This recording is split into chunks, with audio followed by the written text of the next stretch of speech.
What is up, people? And we are here. This is an episode of Real Bites, a very jam-packed, action-packed episode. Where we're going to talk about We're going to talk about a movie that just came out, and I see there's some people in our chat already. And if you probably already know what that movie is based on this backdrop over here. But this is Real Bites, where we talk about movies and TV shows and news. But I am Drew. And you already know this guy. Who is he? Hello, it's me, Mr. Joe Punches. How we doing?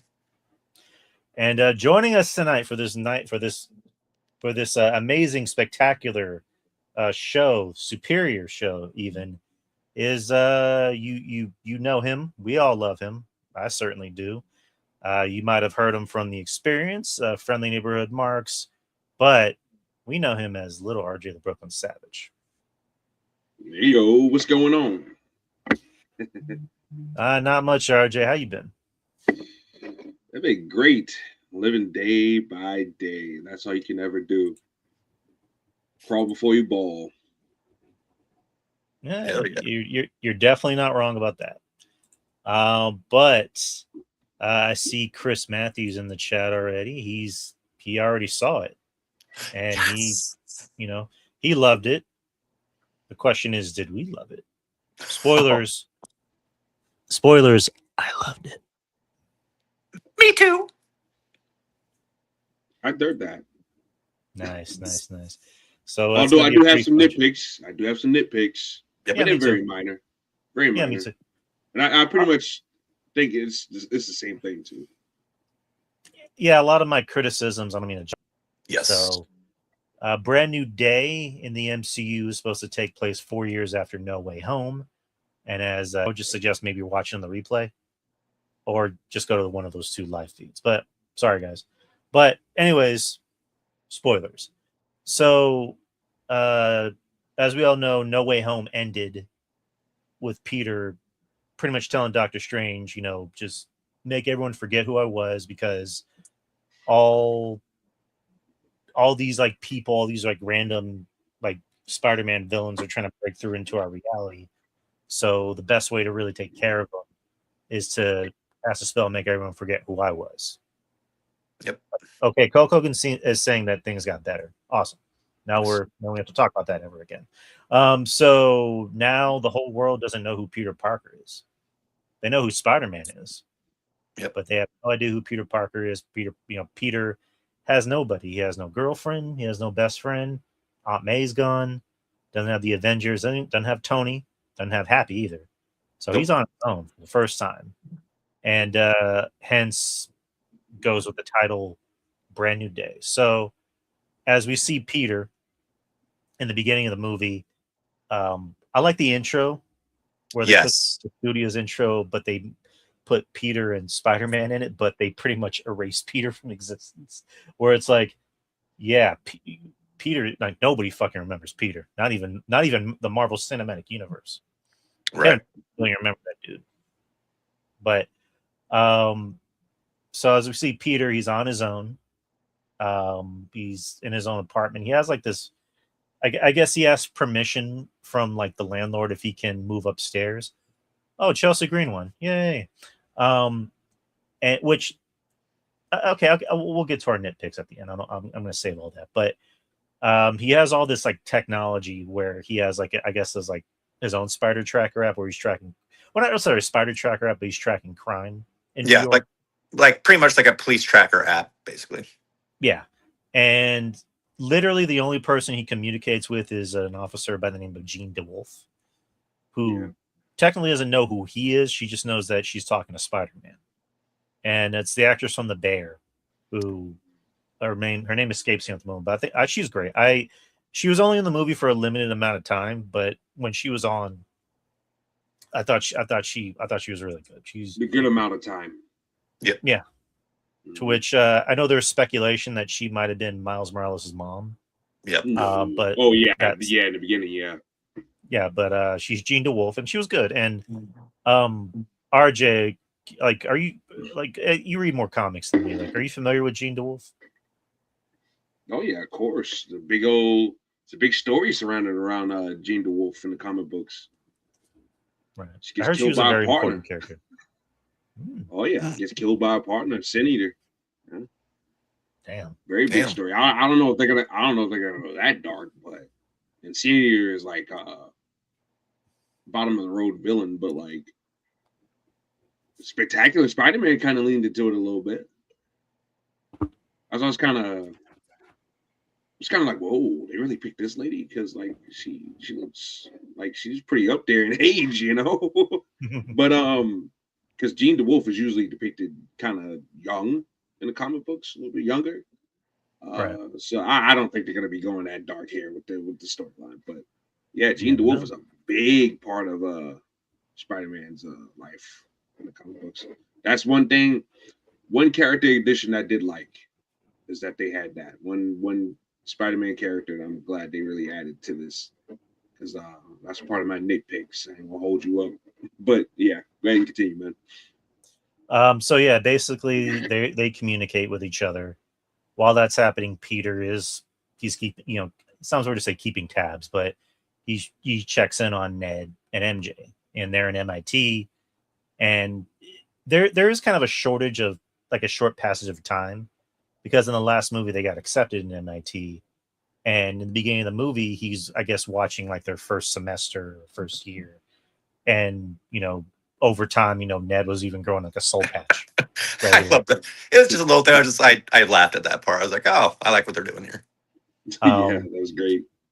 And then they graduate, and every day it's a routine for Peter. He does Spider-Man stuff. He drops off flowers to Aunt May's grave, and that's pretty much all he can do. And then one night he's going to the bodega and he sees Ned, and Ned's walking away. Finds out he's going to a party, which is at the house that MJ and Ned are staying at as like roommates. And he sees Ned, and Ned's like, "Oh, I'm a big Spider-Man fan. I even created spider trackers to where I can find, to where I know that Spider-Man's close by and blah blah. Specifically, people with spider DNA. Wink, wink." And sees MJ, sees Zendaya, and of course, no clue who she is, and can't even say his name. He says, "My name is Maynard." Maynard, yeah. And he's walking out. Everything's fine, and then he sees MJ with her new boyfriend, to which we don't know his name. I get. She does say, "I had an interview at this soulless corporation." I wonder what that could be. To which what was that? Maybe Roxxon or Oscorp, maybe Oscorp, because remember Norman in the. You think they're gonna touch Oscorp? I mean, I think it's going to be a different interpretation, obviously, because Norman in the last movie said Oscorp doesn't exist in this universe, and somebody's living in my house. So I think it's going to be the interpretation from maybe the games, where Harry ends up becoming the Goblin and Norman is just, the guy running the company. You think they're gonna try that again? I don't think they're gonna try an Osborn at all. That's just my personal thing. I think if they're gonna go with a Goblin, I think they're gonna do Hobgoblin, which Ned. I think they're gonna go Hob, especially you have no like Willem Dafoe. He came back and schooled him again. Get your pen and notebook out, man, because he took everybody to school again. I don't think they're even gonna try. I don't think they're gonna try Green Goblin again. That's just my personal view on it. I think if they're gonna go Soulless Corporation, I think they're gonna go Roxxon.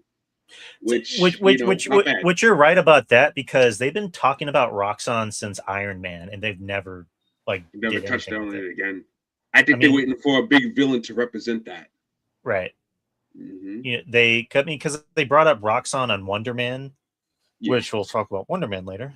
But I don't know. I like your idea better. But anyways, and Peter sees MJ making out with a new guy, and that just like drives him the fuck out of there, which a lot of this movie, like, go ahead. Everybody in my theater was like, "Oh." I just straight up said, "Fuck you." Yeah, I was like, wow, not to MJ. I said, "Fuck you," the guy. Yeah, this motherfucker. Who the hell is this guy? Who is this guy? Who is he? They really fuck with Peter in this movie, and there's a scene I want to get to. Oh boy, did they? I want to get to that scene.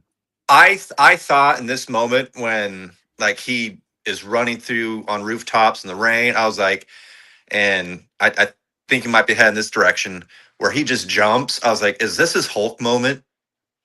Or is like seeing that breaks him? He's just like, you know, I can't find meaning in this world. Like I literally thought that. I was like, oh shit, is he trying to end it? I was like, are they gonna go that dark? I don't know if Peter would off himself. I just think Peter would just, just continue to be Spider-Man, but it might end up being like an Andrew Garfield thing where he was saying, I became vengeful and bitter and I stopped pulling my punches. But luckily they didn't go that way. It's just Peter swinging away because he's pissed off. But at the same time, that raises his arachnid side a little bit more. So he gets home and he passes out. When he wakes up, he's covered in webs. So now he can, whip organic webs. And he's talking to his AI thing, which is Evie, which is actually voiced by Naomi Watts, which I saw her name in the credits. And fun fact, she played his mom in a movie called Unstoppable, which is amazing. So, great movie. That was long before he came to Spider-Man. So a lot of this movie does show the scientific side of Peter. The reason why I wasn't really a big Toby fan was I thought he played the dorky side better, and he did the shit talking a little bit better, but you never really got to see the scientific side of him. You got to see more of it with Andrew. With Tom, it was always like back and forth. In this movie, you really got to see Tom as the genius that he was always portrayed as, or as Peter Parker. I'm sorry. And so there's some good science stuff, interesting science stuff. Yep. And while that, flash forward to the scene that we see in the trailer, which is he's going after this large tank. And while that's happening, someone's following him, and he gets hit by the Punisher van, which is driven by the Punisher. Yes. And they never really explain how they met. It was more just like they knew. Well, they did talk about it. There was an incident on Coney Island, I think. Staten Island. Was it Coney or Staten? I think it was Staten. Yeah. Staten. To where Frank is like, you keep bringing that shit up, kid. I'm just gonna say right off the bat, this is probably my favorite interpretation of John Bernthal's Punisher. Yeah, he was really enjoyable here. Whereas like his solo projects is very, very confusing. I'm all in on this shit. And then will he, won't he, up and down type stuff. But here, like this was like the first really good performance. I think the Punisher might just need to be a second for a lot of these projects if they're going to use him. Honestly, agreed. I think him on his own is just too much emotional beats and stuff like that. I get it. The character has issues, but it's just like I think he really plays off Charlie Cox really well. But him and Tom Holland, my God, this was great. So good. I enjoyed it. Every time they were together, it helps. Big old smile on my face. It helps that they're friends. It helps that they're really good friends. Like the Punisher is always it can be tricky because depending on who's writing for him, he's just angry guy with a gun. Yeah, and he was an angry guy with a gun here, but he had jokes in the middle. When he has somebody to play off of, like when he has somebody to play off of, like you said, it works. Because season 2 of Daredevil, like that was the best interpretation that we saw at the time. Anything else after that, it just I think I told you that. I told you this, RJ. I might have told you this, Joe. Where like the problem with his Punisher is it feels like it's still stuck on page 1. Yeah. Yep. And every interpretation is always like, he's emotional. Yeah, he's emotional. He misses his family. That last special just wasn't really that great. I mean, the action scenes were cool, but other than that, we didn't really get much out of it. Well, that was my biggest complaint about One Last Kill. I was just like, and I told you this, Drew. I was like, it felt like it was episode 2 or 3 of an 8-part episode of them trying to do this arc of like, you're calling it One Last Kill, like it was supposed to be like a redemption piece, but it was like episode 2. Here you go.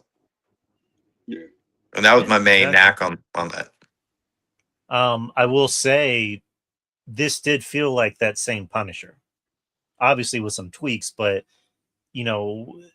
I always kept saying, like, you can still keep that intensity, and there's one thing John Bernthal has is intensity, and he's obviously very funny.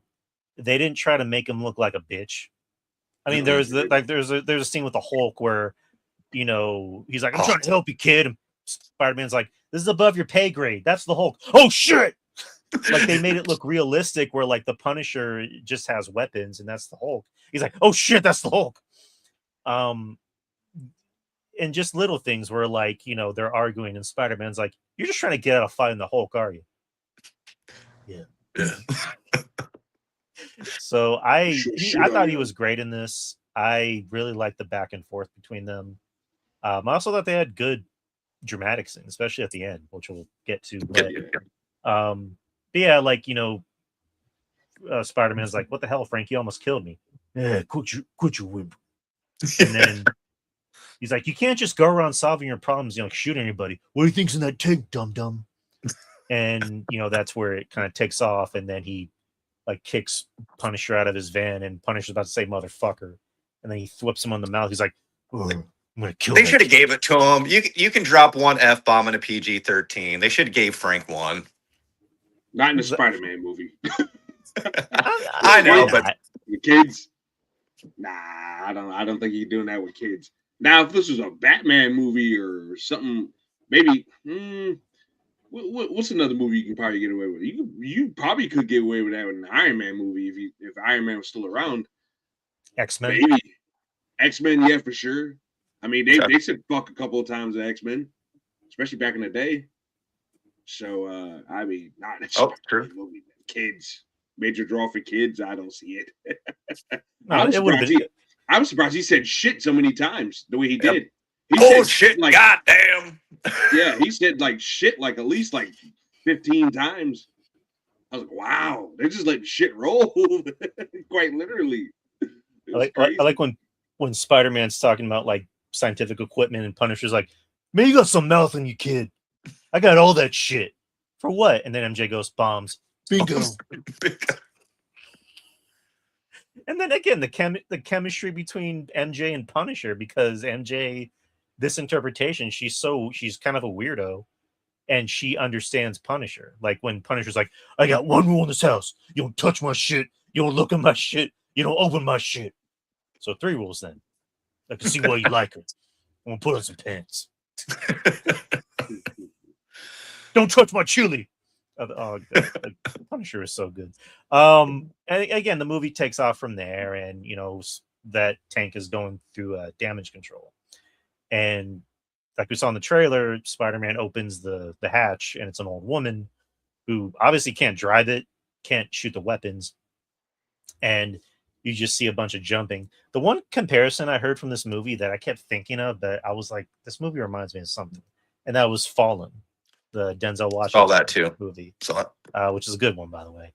And I gotta say, this is probably the best shot of the best cinematography I've seen in a Spider-Man film. Oh, yeah. Like that one shot, I don't know why I like it so much, but it's just that one shot where like this person, which we'll get to in a bit, keeps jumping from person to person, and there's that shot of this crowd of people, and then you see like the construction worker just turn around and go, and then run away. I'm like, I don't know why I like that shot so much. And you know, then it gets to Matt Gargan, who, you know, our boy, you know, Mike Mondo, who's back in the role, and he just has that one look on his face where like the guy's like, we're gonna take him to Bellevue, and then you look at him, he's like, like he's like, what the fuck? And then Spider-Man gets to the person that's possessed, and then he's like, huh, you pushed me out of your head. Interesting. Let's see what's in there. And it's a scene that, you know, plays out gradually in the film with Marissa Tomei coming back as Aunt May, where this looks like this is right after she finds Homecoming, yeah. Where she's like, what the fuck? Which they cut it off, and she's, you know, talking to him, but we'll get to that. And then Spider-Man pushes whoever that person is out, and they're like, huh, that's interesting, you pushed me out. And so the person is talking through them going, did you forget to ask yourself one question? What was in the tank? And it was a bomb, and it blew up damage control. cut to Jean DeWolf, who's just like, what the hell's going on here? And Spider-Man's like, well, I gotta go talk to someone. I'm gonna go talk to someone that probably knows more about this than me. And they get to this, like, I probably should have put 2 and 2 together, but because like the apartment building was full of Russian people, or I'm assuming Russian people. And then you get to the back of someone's head where she's going, clothes off, and it's Elena, who seems very horny for Spider-Man. She seems horny in general. But she's like, my office, my rules. And so he keeps the mask on, but he takes his shirt off and he like has his like underwear on or whatever. Something straight out of the comic books in the game. Yeah. And he's trying to ask her for advice, like, listen, this person's jumping from person to person, yada yada yada. And then Elena's like, listen, you deal with small potatoes. I deal with big potato. And there's that funny scene where like she's talking and then Spider-Man just puts his feet up and she's like, and then she brings up something called VMAX because she was saying like, I looked through this is the 4th time damage control's been hit, and whoever is looking up stuff in the data set and the data breach or whatever, the not saying, but something called VMAX is shown, which we find out what that means. Trying to see if I'm remembering everything straight, but I don't know. What do you guys think about Yelena being in the movie? I thought it was a nice little nod and cameo because it's you get there's a time jump. I mean, that's pretty much 4 years since No Way Home, and you're realizing Spider-Man is making connections. So he's more likely he's worked with the Thunderbolts, he's worked with Punisher, he's interacted with all these street level and big potato superheroes, and so like he's kind of you get that feeling he's kind of integrated with some of the characters that we've been building to in the last 4 or 5 years. So I thought it was a nice little cameo. I saw some flack over the whole like, oh, look at Marvel doing a little fetish thing because he goes in the pool with just his mask on. I was like, I thought it was funny. I was like, this is her. This is how she acts, and so I had no problem with it. What you, RJ? I liked it a lot. It's goofy to think that all these people do business in New York and they never cross paths, which is why exactly. I don't mind the Punisher being in this movie. I don't mind Yelena being in this movie either. Hell, I don't even mind the other character we're gonna get into a little bit later on being in this movie. I just have other problems how the character was handled, but once again, a lot of the Marvel Cinematic Universe deals out of New York, so it's going to be goofy if these people haven't crossed paths before. Because while New York is very big, trust me, I know. At the same time, I mean, all these big crazy events happen in New York, and they don't notice. Like, right? Like, come on. So, I thought this was fine, and I thought this was great usage, like Chris said. Very good use of Yelena. She didn't overshadow it, but stole the moments that she was in. You had a smile, a good chuckle, and that was pretty much it. She served her purpose. Let me ask you something, RJ. Yes. So the movie was filmed in, I think, Scotland. Like, how did you feel about the way they were able to make New York look, the way they filmed it? I thought they made it look as authentic as you could possibly make it look. It was more authentic than it was Homecoming was. I thought they came close in Homecoming. Right. I thought this here was very, very. It felt like New York. Yep. There was a couple of different things that was missing. I would say maybe more Times Square type ish, but hey. Yeah. You can take what you can get. Definitely a lot of bodegas and stuff like that. So they've done a really good job trying to make, that feel like New York. Right. I thought this was maybe for the first time in I forget which movie did it, the best, but like in a while, this is maybe the best I've seen New York portrayed as almost like another character in a Spider-Man film. Yeah. And this is by far Tom Holland's best portrayal. His definitely. best portrayal is Peter and Spider-Man. In all actuality, this is more of a Peter film. It was. And you really got to see him be a man of the people. Yes. Like the scene where the DOD explodes and he's like talking to the officers, like, "Hey, good job." Yeah. Just little things like that. Yeah. Especially towards the end of the film. Yeah. But good. No, I was gonna say that's one little aspect that I like that we really haven't gotten a whole lot in the previous Spider-Man movies, not just Holland's or Toby's or Andrew's, but the fact like he's going up, he's checking in on people, he's like, "Are you doing okay?" He's like, "Are you okay?" And then especially that one guy's like, "I would never hurt you, Spider-Man. I love you." Okay, buddy. That's one thing I like, because that reminds me a lot of like the Spider-Man cartoons, the Spider-Man comics. And Spider-Man, it really does. He's a kid of the people who checks in on everybody, and make sure like they're doing okay after he rescues them. Yeah. Yeah, I mean, you get to see Peter.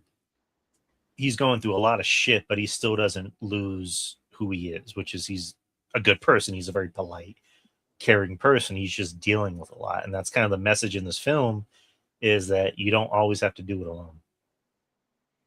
This really does highlight mental health for men. Yep. In its way, without trying to be pandering. Because NRJ, let me go to you, because like me did a when we were on Friendly Neighborhood Marks, like you brought up concerns where you thought there were too many characters, and I did agree. I thought they really handled all the characters well, because my concerns was eased. Yeah, of course. But I thought every character served Spider-Man. Like they weren't there. Like this wasn't a film, which we'll get to that character. This wasn't a Punisher film. This was a Spider-Man film, and This wasn't an Avengers film either. Each character I thought was a reflection of Peter. Punisher represented his PTSD and his trauma. Another character, which we'll talk about in a bit, represented Peter's, again, more trauma, his depression, feeling alone. Hulk represented the monster inside of him that he felt like he had, and the need to control that monster. Yeah, exactly. And then let's get to old Brucey Banner. So Spider-Man, he wants to control this thing because he knows he can't do it. Like he wakes up and he tries to make it work. He says Peter too knew how to handle it. Like the scene where like the organic weapon's kind of his wrist. He's like, ugh. And a lot of this stuff, like a lot of things that they do in this movie, they feel like they're out of the game, and they make it work without making it look too hokey. Yep. So between the combat and them, like when he was fighting the Hulk, them fighting out of the building, that reminded me of the opening scene from the Spider-Man game where he was fighting Kingpin in his office. Mm-hmm. Yeah. So he decides to test it out by going after Scorpion. Who's not really Scorpion. He's really inhabited by somebody. I will say maybe a small little nitpick. I'll start off right here. I kind of wish, and I know this wasn't the movie, kind of wish we gotten more out of Scorpion. Yeah, like it was nice. It was nice to see him look good in the suit. One of my nitpicks. We're touching on it. Granted, Scorpion's kind of he's more of a B-level villain. B-level villain? That's disrespectful to the compared to Green Goblin, compared to Doc Ock, compared to Kingpin. Man. They've been working hard to repair Scorpion's goofy reputation. on Friendly Neighborhood Spider-Man is when they actually made him look like a threat. You cannot get more menacing than that. You can't. I love that portrayal, but like, granted, I do too. Like I mentioned, this wasn't his film. Hopefully, they can bring him back and have him. that's one thing I want to bring up, because I know we'll get to the ending and where things could lead, but I have a feeling, and again, it's going to be one of our nitpicks about the cameos and the very small instances we've seen some of the villains that popped up in this movie. Because we'll get to one which I was like, come on, can you get at least a little bit more screen time? But I can foresee them bringing back Scorpion and whatever, because this is going to be another trilogy. I mean, we already know what it is. We know Spidey's going to get involved in Secret Wars and stuff like, which we'll get to. But I don't think this is the last we'll see of No, Scorpion. he's too good. He's That too guy's good not too good, to. like Mondo. Too good not to. And then same thing with Tombstone. He was only in it for like maybe 10 seconds. Man, that pissed me off. Because Marvin Jones looked fucking great as Tombstone. Which we'll get to theories and stuff at the end, but I think he is going to pop up either in Daredevil or the next Punisher or whatever. Ooh, That Daredevil. is because they're going to need a new because they talked about, you know, in the beginning of the movie, new crime lords popping left and right, trying to take over parts of Manhattan and New York. So I can see them. One name they mentioned, Joe, Silvio Manfredi, the Manfredi family. You know who that is, right? Silvermane. Yep. So yeah, I thought that was very interesting as well. Yeah, I caught that. Yep. Because it was like one of those blink and you missed it type moments. So well, also too, which one. Oh, go ahead, Drew. No, go ahead, finish. No, I was gonna say it was a nod. If you blinked, you missed it. But when Spidey is messing with his new webbing and he's kind of going chaotic, there's a poster on a dumpster. Did you catch who was on that poster? Kingpin. So they're putting all these little nods and all these crime lords. So that's my hope, because I don't know, because we'll get to a person who makes his debut in the MCU that he's going to further on in other movies. But I don't know, and again, his name escapes me, who played Tombstone. I never read if he signed a multi-movie deal. Well, I sure shit hope he did. He did. I mean, that's what I hope. He's too talented not to. Yeah. I mean, that guy's great. I mean, he pretty much played the bootleg character of the bootleg version in Black Lightning. Tobias Whale is pretty much the bootleg version of Tombstone. It's like we need an albino black actor to play this albino black role. We're gonna hire that guy. Yeah, exactly. So that's my hope. I hope he shows up in Daredevil, possibly Punisher, as like trying to be one of those new crime lords. Because I was like, I get that 10 seconds of him just holding. I was like, oh, give me that. Then another cameo, because this is a voice we heard in the first trailer, and we were speculating on who he was. Is Keith David? I know. Who was literally a voice on a YouTube channel when Spider-Man was watching a video about spiders. When I first heard that, I was like, Marvel, you motherfuckers, you got me again. God damn it. I mean, a lot of I think a big chunk of this movie was like, you know, who's in this movie? Who's the villain? Is it Mr. Negative? Who's Keith David plays? He's the Jackal. Is Kingpin in this movie? I don't know. Yeah. But so because Vincent D'Onofrio mentioned how like there's a rights issue with Kingpin being in movies, and then Kevin Feige commented and saying, well, it's actually not that complicated. No, it's not. And I mean, come on. Yeah, that's what I'm saying. Like, I think he was just blowing smoke up everybody's ass. You know, I'm saying it can't be complicated. And again, we got 2 more movies, possibly more with Holland. I mean, we don't know what direction they're going to go. You gotta get Kingpin in these movies. I need them to do a live action version of that fight from Spectacular Spider-Man, with Kingpin on one side and his group, Silvermane and his group on one side, and Tombstone and his group on the. Oh my God! I need it. Give it to me. I mean, D'Onofrio wants it to happen because anytime they bring up Spider-Man, he's like, "Oh, that pain in the ass."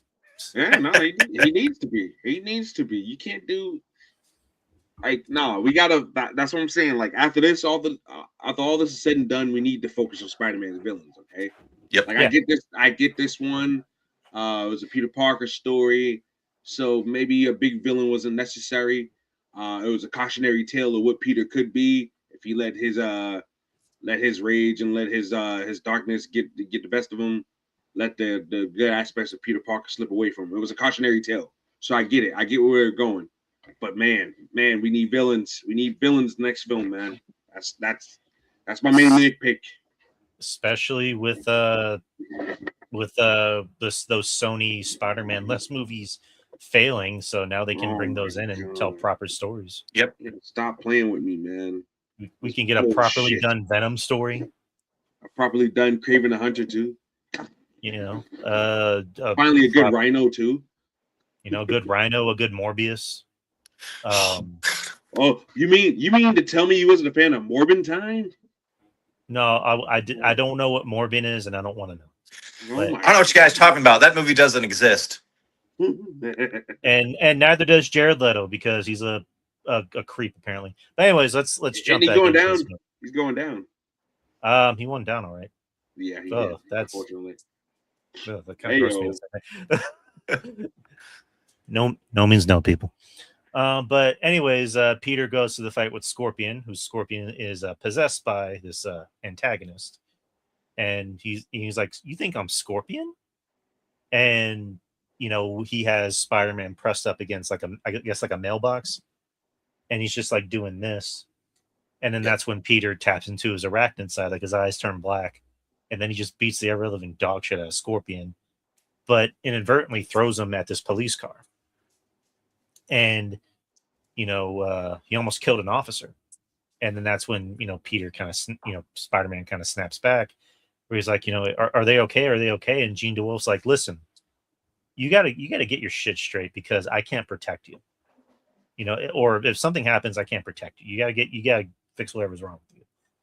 So then Peter ends up going to college or, you know, whatever college, I think Empire State University. And that's where Bruce Banner's teaching, who the class he's teaching, they care more about Avengers stuff than learning. Because he's like, listen, guys, I want to talk Avengers stuff all the time, but I still got to do my job. I got to teach you. And by the way, Drew, did you see who was in attendance? I was gonna say it. It was Cindy. Yep. Who we don't know yet, but that could be Cindy Moon. I mean, come on. What other Asian you know in Spider-Man's world that's named Cindy? There ain't no Coinky Danky. I know. I was gonna point that out to you, and then you said it before me, so that's cool. But yeah, I pounced on that. Oh yeah, I know you did. So then Peter meets up with Bruce, and that was a pretty cool scene because we've never seen Peter Parker or Spider-Man interact with Bruce Banner or Spider-Man or Bruce Banner or the Hulk. I'm sorry.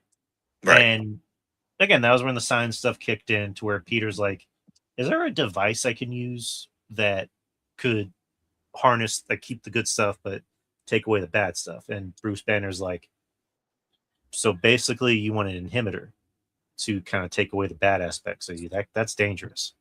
Yeah. And then he realizes he's not one of his students.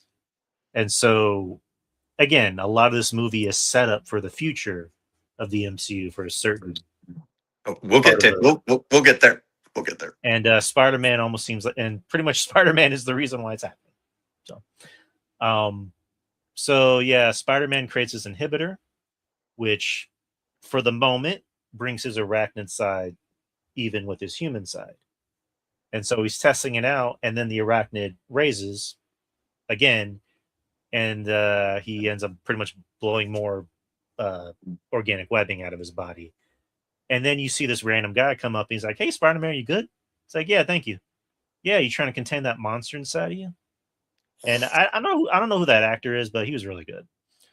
And he's just like talking to him, and Spider-Man webs him, and then some other guy pops in. And he's like, "No, check and see how MJ's doing."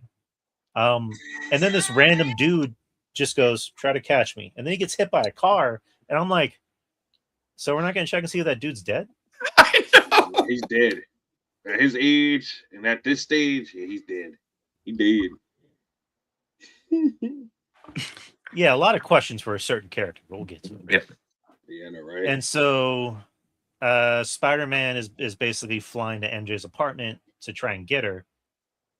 And he thinks he trapped who this person was because he was able to calibrate how far they can jump. But I guess, they were able to get out of there a lot quicker. And so he gets to MJ's apartment. He tells her, listen, someone's after you. You got to come with me. She willingly goes, and then you find out why. And then we get to one of the best parts in the movie, where they're on this rooftop, and they're talking, and MJ's like, "Did we used to know each other? Were we friends? Were we together? Like, what were we?" And she takes off like the lower part of his mask, kind of a la Spider-Man 1, but instead he wasn't upside down. She kisses him, and she goes, and she takes off the rest of his mask. Goes, Peter, I cried like a bitch during this scene. I let my guard down, and I'm like, she remembers him. And they're hugging, and Tom Holland. This is where his acting comes in because he's just like, that dude can cry. Like that dude has a good crying face. He's like, MJ, I missed you. I loved you so much. And then he just cut to MJ's face, and it was like the John Cena turning heel meme where like I was gonna say Liv Morgan. And then MJ just goes, touch her, Peter. Oh. Feel her hair. Oh. And that's when I went, fuck you. That was just so fucking cool. Got another gut punch in these Spider-Man movies.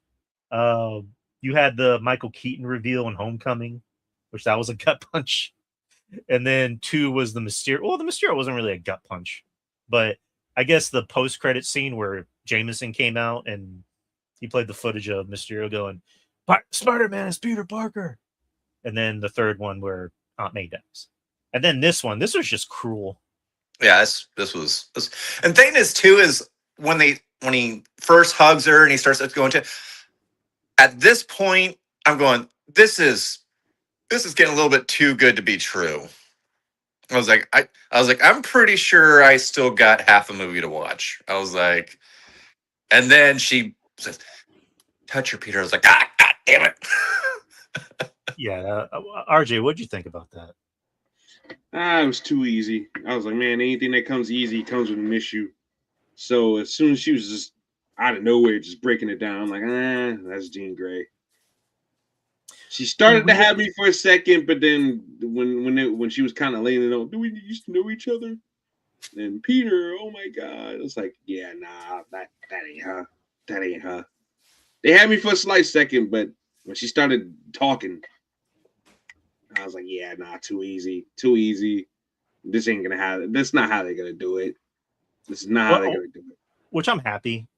I'm happy they didn't go the lazy. I'm happy they didn't go the lazy route and go, oh, they're gonna unlock so and so's mind. And like, no, I'm glad they didn't go that lazy route. Like, keep it the way it is. And yeah, but so anyways, like again, this is where Zendaya is probably the best version of Zendaya as MJ in this movie. The one thing I'll say about this too, when Jean Grey hopping into mind to mind and people having to betray Jean Grey's feeling and emotion to her verbiage, that showed off a lot of people's acting chops, and Zendaya and John Bernthal in particular, especially when he was switching and twitching later on in the movie. Yeah, it's kind of giving Zaddy vibes as he was just walking and planting the bombs all over the place. Yeah, I was like, yeah, everybody was really they weren't phoning it in when they came to the mind control part. Nope. Like they were really doing what they had to do to make themselves seem distinct from their normal activity and behaviors.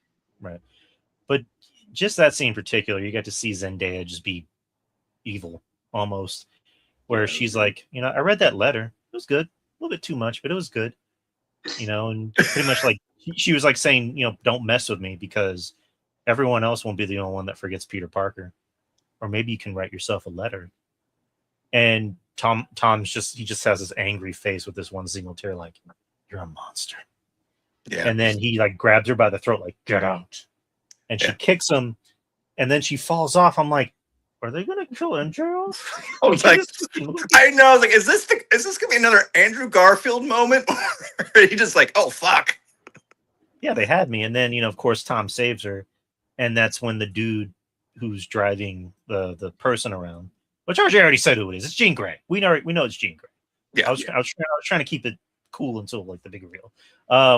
But you finally get to see Sadie Sink's face. And she's like, pretty much just leave me alone. Like, don't mess with me.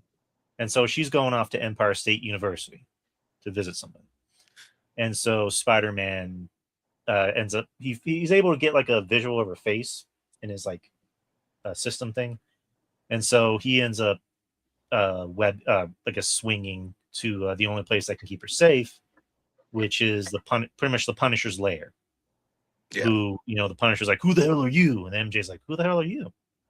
And Spider-Man's like, listen, you owe me for Staten Island. He's like, you're not bringing that shit up. And they're just like arguing, going back and forth. Right. Like a buddy cop comedy. And, that's when MJ just goes, I just want to go home. Perfect idea. Kick rocks. And, Spider-Man just goes, listen, this is the only place I know she can stay safe. Like, just please. And then that's when Punisher just goes, you like chili? Don't try the chili. You get to the back and there's like another really good scene where MJ is on the bed and there's a sheet between her and an unmasked Spider-Man, but he's talking and again, good dialogue. Obviously they have good chemistry because they're married. And then she's gonna come over and he's like, no, puts his mask back on, and she's able to help him with his thing. And so he's leaving and he's talking to Punisher. And again, a good scene of dialogue between them where he gives him coffee and like he has to like pull up this part of his mask. He's like, you can't even take your mask off for a good cup of coffee. And he's like, that's the point. I don't show anyone, not even MJ. Who is she to you? And he can't say. And then he says something to Punisher where it's just like, this is my thing. It's a curse. He's like, curse? You think this is something I want to do? This is a sentence. If I had the people in my life still that I loved, I wouldn't be here. But I'm here. I'm not hiding behind a mask like a goddamn coward, which that comes into full circle at the end of the movie. I'm gonna give it in a lighthearted scene. And so, Punisher goes, I'll take care of it. I'll make sure no one comes near. And then that's when MJ comes out and she just goes to Frank and she's like, you're just going to let him go out there by himself? I mean, you owe him for Staten Island. And then she just makes fun of him. Well, I think we got to backtrack a little bit because we're leaving out one main component, a fella who Peter goes to see, who is kind of in charge of a section of damage control. William Metzger. Yep. Who again, I had to do some looking up before the movie. He is a character from the X-Men who, again, like a striker, maybe doesn't have as much pull, but he is the catalyst behind turning the public against mutants. Yeah. I hate that kind. Which thing is I'm glad they didn't do like a full reveal on why he's doing what he's doing. They do a nice setup as we get closer to the end. But I like the kind of slow burn with him because he, which I will bring up, did sign a multi-million-dollar deal. Yeah. Which we know what Marvel's heading into the next saga, and he's going to be a big factor in this. Yeah, and it'd be lazy to go back to Stryker and other characters that they've used before. So them starting off a good old Bill Metzger there, I think that's a good starting. Which I'm still convinced Matthew Lillard is Gyrick. Yeah, same. Those fucking those glasses, the emphasis on those damn glasses. Yeah, it's like, yeah, I think he's Gyrick too. Mr. What the fuck his name was? Mr. Charles. That's too plain. Especially for an actor of Matthew Lillard's caliber. Come on, man. Well, if we know too, this fella has a connection. If you are familiar, which I knew a little bit, so I had to do a little bit of deep digging. But when he starts getting things from the past to kind of build his anti-mutant regime, he gets things from a little guy named Trask. Which, if you know who Trask creates, then we know we're going to head in that direction in the near future. And guess who created the device that can help him? Spider-Man.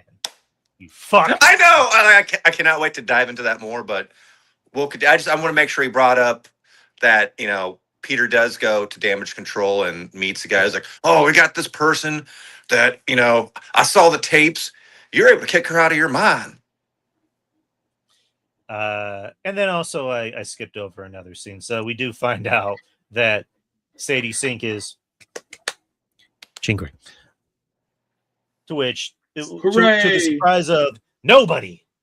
No. I don't think that. I still don't think the surprise is necessary. Well, I mean, you don't just want to give away everything before the movie. But all that hoopla for Jean fucking Grey. Come on. Jean Grey? Twice. Jean Grey. Yes. All that. One of the original members of the X-Men, the Dark Phoenix. We've seen her in movies before. But this is a new one. This is a big character. This isn't Kitty Pryde. Who gives a shit? It's not Spider-Man related. Who cares?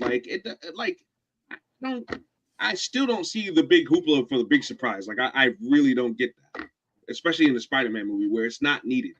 Spider-Man does not need mystery X-Men characters in the movie to sell Spider-Man. You can sell Spider-Man on the summer. It didn't work for me. I didn't give a shit. Did not give a shit about the mystery at all. Had no consequences towards Spider-Man's future whatsoever, so I don't give a shit. It did. I mean, are we going to forget the device that he created to enslave mutants? Well, I'm talking about his personal future. That's going to be for X-Men's future.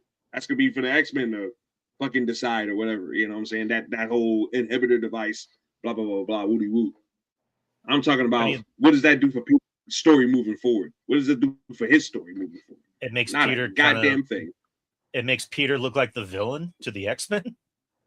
Well, that's what I'm saying. RJ, I understand where you're coming from. Yeah, exactly. And then come on, man. Who cares? I think, and the thing is, we don't know what the next 2, 3, 4 movies, however many Tom Holland's going to do, because he says he wants to do this forever. Because we know we're going to have Secret Wars, and we know we're going to lead in more to the X-Men universe. We don't know what the consequences of Spider-Man's actions in this movie will have. And Spider-Man's actions may play a big part in Marvel's X-Men. We don't know. And so that's what I'm excited to see. Well, hold on a second, though. Didn't they break the device? So unless somebody reverse engineered it, how are they going to replicate this device? I mean, that's what governments do. Okay. But still, I really don't give a shit about that. This is a Spider-Man movie, not an X-Men movie. You don't need Spider-Man to help sell an X-Men movie. X-Men can sell itself. I just really did not see the need to keep this character such a big mystery, especially when it has nothing to do with Spider-Man in particular. His circle, his parameter, what he's got going on, what he needs to be doing, like his villains and his personal heartbeats around him. I just don't see a need for a mystery character that has nothing to do with his story in particular moving forward. Universe-wise, yeah, maybe, fine, whatever. But as far as what he has going on, I don't feel a need to have this character be such a big mystery or whatever. I just really don't. They were better off just having Mayday Parker or something else. That would have been cool.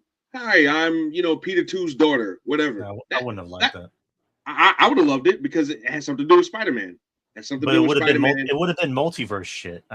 We wanted more of a street level story. That's fine. Who cares? Because look, Secret Wars is coming up. Who cares? Look, it's gonna end anyways. It's going to end anyways in a couple of movies. That'd have been my caveat for it. But I would have taken anything else but a mystery X-Men character in a Spider-Man movie. That just pissed me off because it's whatever, man. A big hoopla, a big mystery for that. just come out and say it, dude. We already seen this character twice before on the big screen. There's no need for a mystery. Yeah, and this is a much better interpretation. I will die on that. Of course it was. Like it was. Like, I mean, do I need to remind you guys that the old X-Men movies were just Wolverine and the X-Men? Yep. I need to remind you guys that. I mean, of course it was better. But it's just like, dude, like I no more mysteries, please. If we're gonna do this, I don't mind you introducing X-Men characters in these movies, but don't take away from the bigger picture by having it be a mystery. That's all I ask. Like Storm is supposedly gonna be in Black Panther 3. I'm fine with that. Cool. I'm cool. Yeah, let's not keep it a mystery though. That's my big problem with this. Well, well, the thing is, like, again, I'm agreeing with you. Like, I don't really think they should have kept it a mystery, but it's like people love the X-Men. We've been wanting the X-Men. I love the X-Men in the too. MCU for a while. Don't misconstrue what I'm saying. No, I'm not. I hear what you're saying. I'm just like the mystery.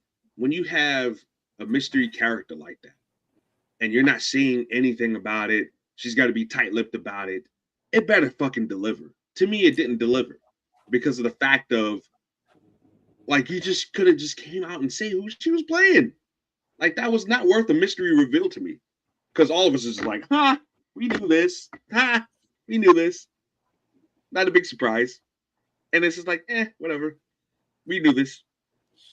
So are you saying the surprise didn't deliver, or the character, or the portrayal? The character delivered. That was fine. Like, okay, that's cool. All right. Sadie Sink did her thing. I'm not saying she didn't.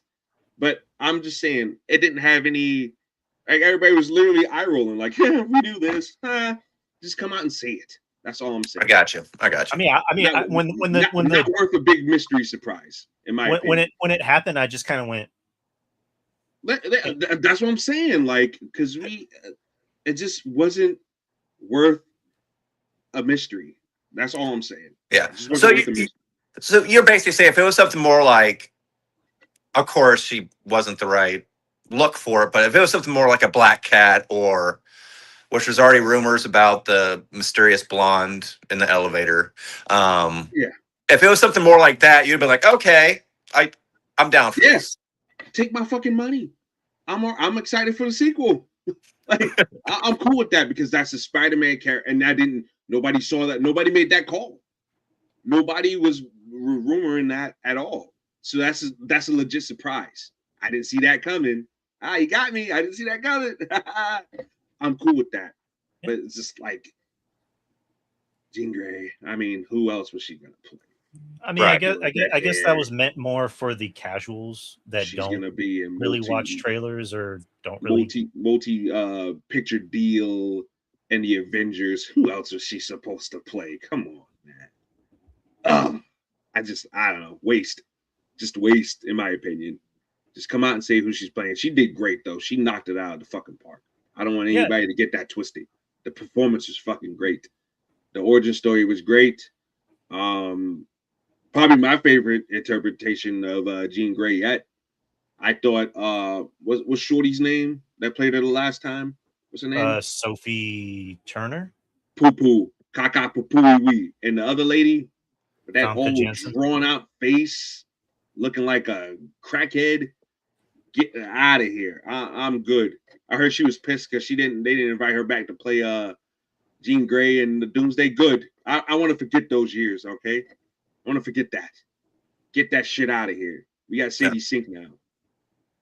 Yeah, Sadie, to me, the biggest problem with those portrayals in the past was, like, anytime you would get to a Dark Phoenix movie, it was always like, how the fuck are you Dark Phoenix now? Like, where was this darkness the whole time? It was rushed, not earned, Drew. Yeah, with Sadie Sink in this movie, you can already see that darkness in him. Yes. So they highlighted why. Whereas slow burn. Whereas the other two movies, it was just touch and go. Especially Sophie Turner's version.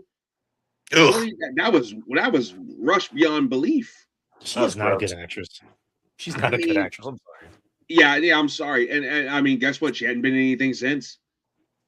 Whereas this girl, Sadie Sink, is going to be I mean, the world is her oyster. As long as she don't fuck up and do anything stupid or say anything stupid, she's gonna be all right for the next fucking 15 to 20 years.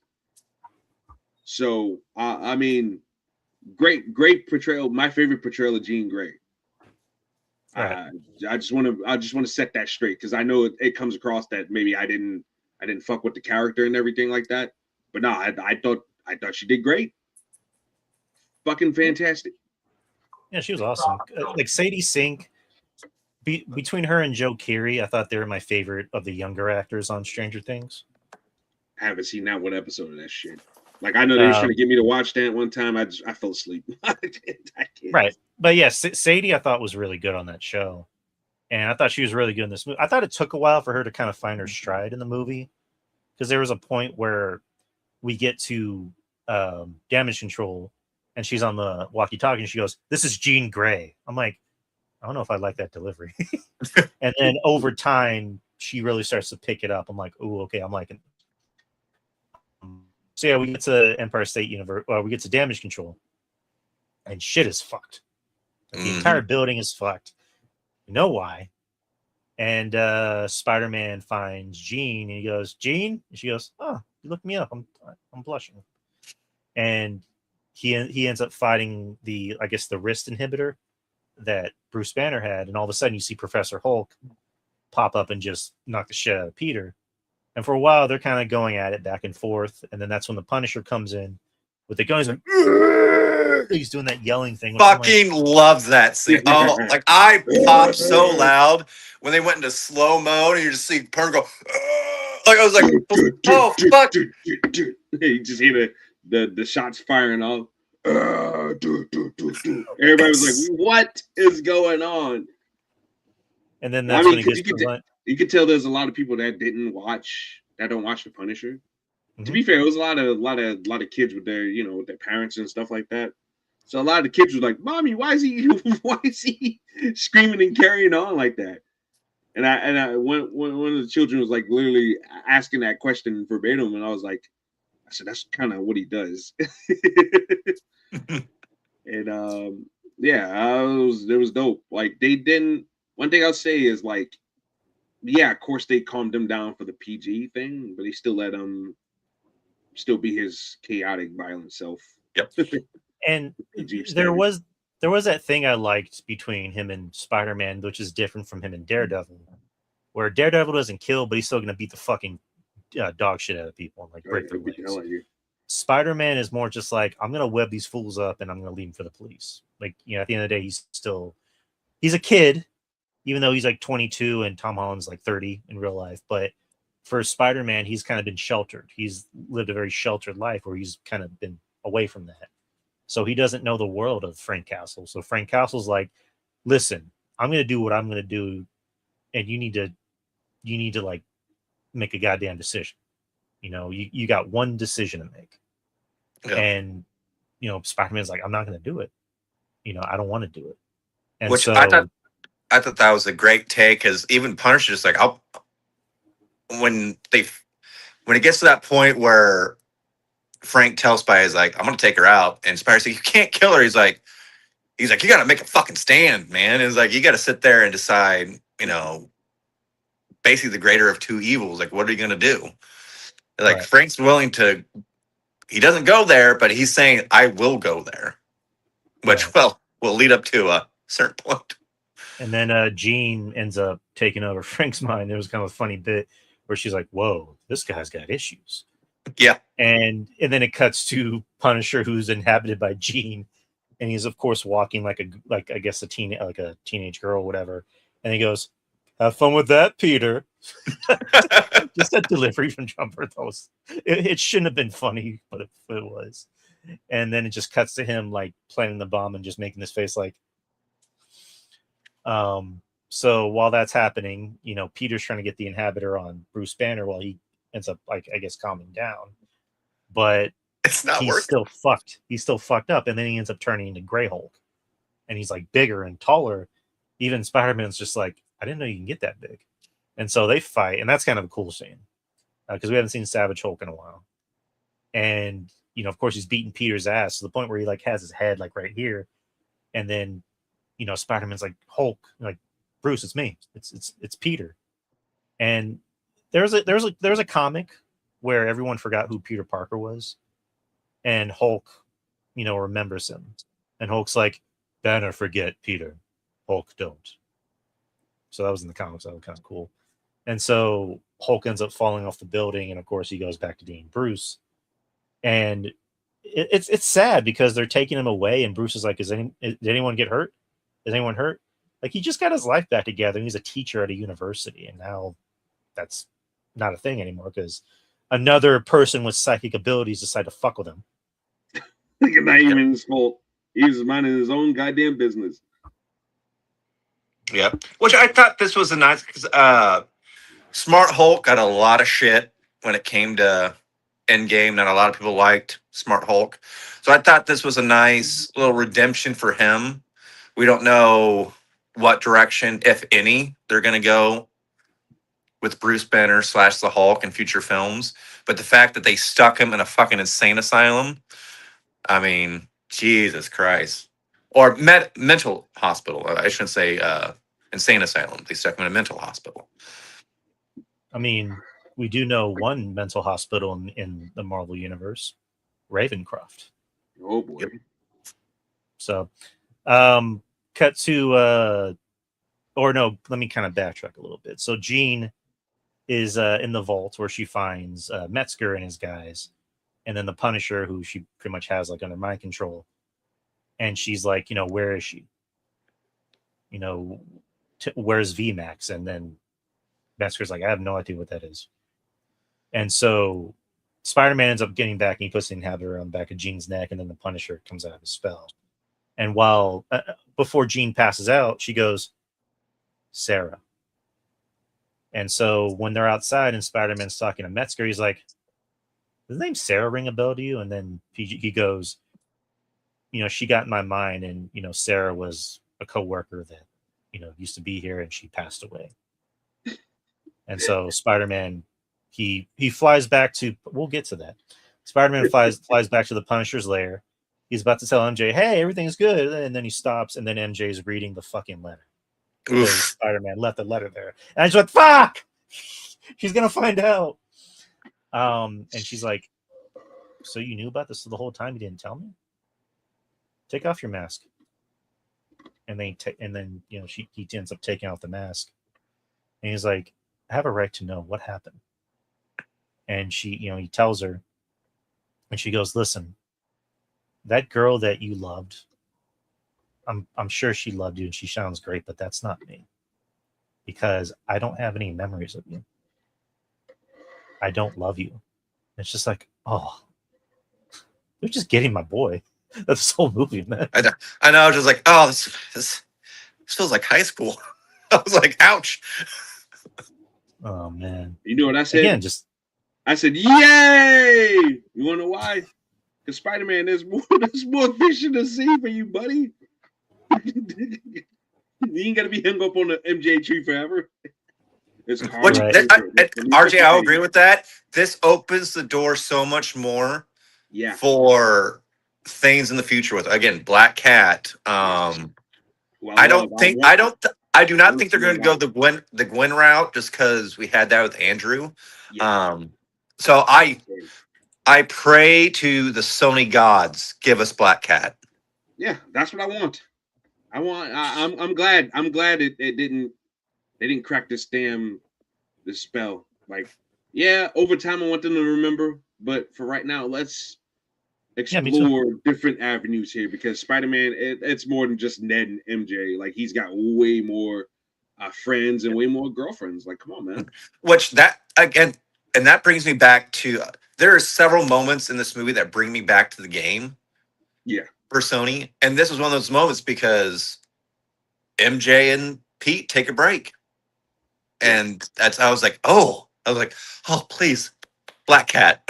I was like, I'm ready for that. That's gonna be a horny character. That's gonna be one horny ass character.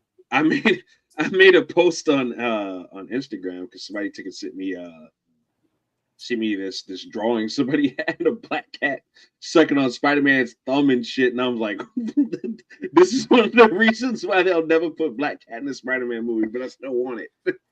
I mean, they're gonna have to tone the sexual shit down. Yeah, they're gonna tone it down. But look, hey, I'll take a mildly cute black cat still. Fuck. I mean, they got kind of horny in that Florence Pugh and Peter scene. I mean, that was a little horny. So they can push those limits where they don't have to go full R. I mean, shit, we don't have to see them on top of the roof hunching like shit. There's other ways you can get around it. Come on now.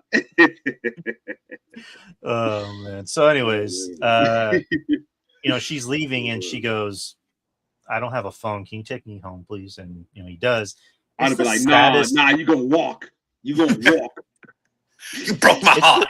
You broke my heart. You gonna walk. It's the saddest, most uncomfortable whipping. He's just like, I know, right?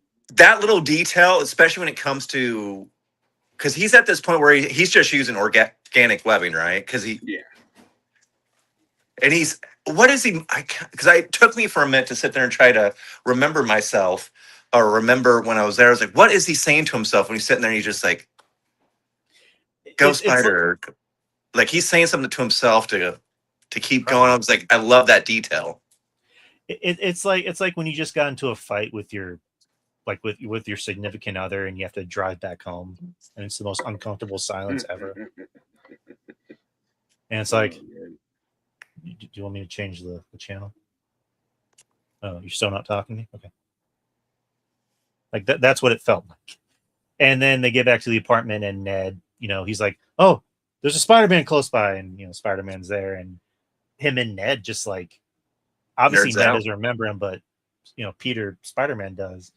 And they're just like, it's almost like they never left each other. Like they just like were friends since day one.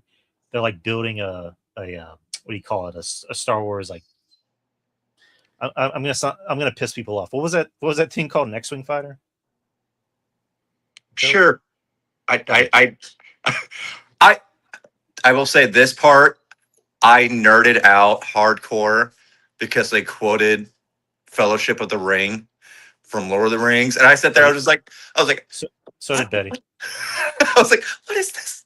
When they did that, obviously I didn't know what it was, but I just see Betty doing this because yeah, and again, that was a cute scene because it's like, aw, they're still boys. Your boy is never gonna forget you.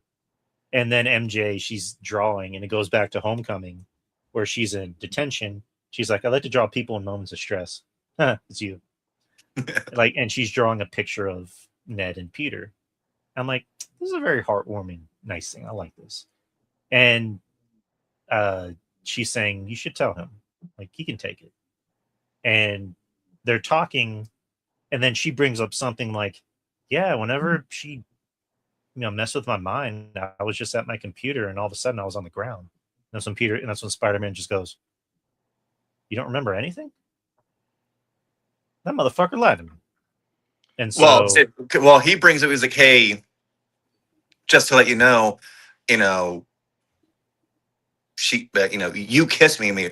She is you kissed me, and so I just wanted you to be aware of that happened." And then she was just like, "Oh, well, thank you for telling me. I just don't remember anything." Yeah, she shows the kind of guy that Peter is. He's like, you know, I didn't want to take advantage of you. I don't want you to think I was taking advantage of you. So I'm letting you know that this happened. And so while that's happening, we get to some pretty dark places, you know, towards the end of the movie where they have Jean and they're trying to test her powers out. And then it cuts to like a flashback of her and her sister, where her sister's teaching her how to jump, pretty much.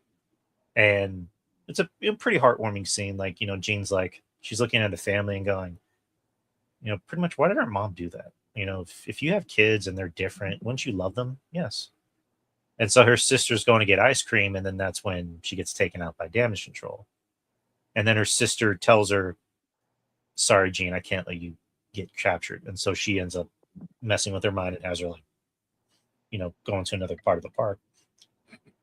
And so Jean's being tortured because they want to test out her powers. And it's a little uncomfortable to watch because they're just torturing her.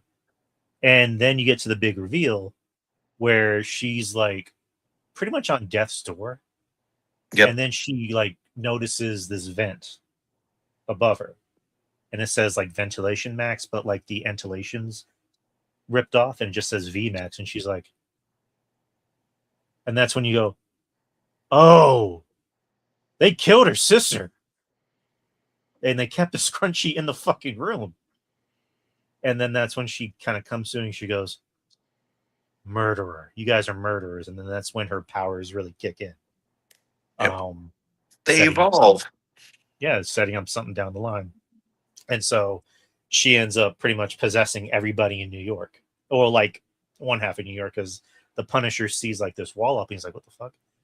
And Spider-Man, gets to the jail and he's in that jail cell with the hand and he's trying to talk to Jean. He's like, listen, Jean, I'm sorry. I didn't know. And she's like, you've helped enough. Pretty much like she's like, go fuck yourself. Like, I'm going to let you deal with this. And so she's fighting with the hand all the while the Punisher's calling him while they're fighting. And he goes, listen, kid, if you got a decision to make, you got to make it now. But Spider-Man's getting his ass beat. And all the while his, like, the inhibitor comes off and like all his other shit comes off. So he can't really do much. And so he's on the ground. And then Jean's like, are you Spider-Man or are you Peter Parker? And then that's when that moment comes up when he like blocks the sword and goes, I'm both. Hold on. Nitpick. Wouldn't it have been cool, like really badass when he gets to that moment where he still has his mask on, but one part is ripped off, like in the comics. And then that's when the moment him saying, I'm both, would have really been fucking cool. Yeah. Instead of having the mask off and... Again, just a little nitpick. And then he just ends up just beating their asses. And then just that cool scene of him going to the top and him just doing like the spraying of the web.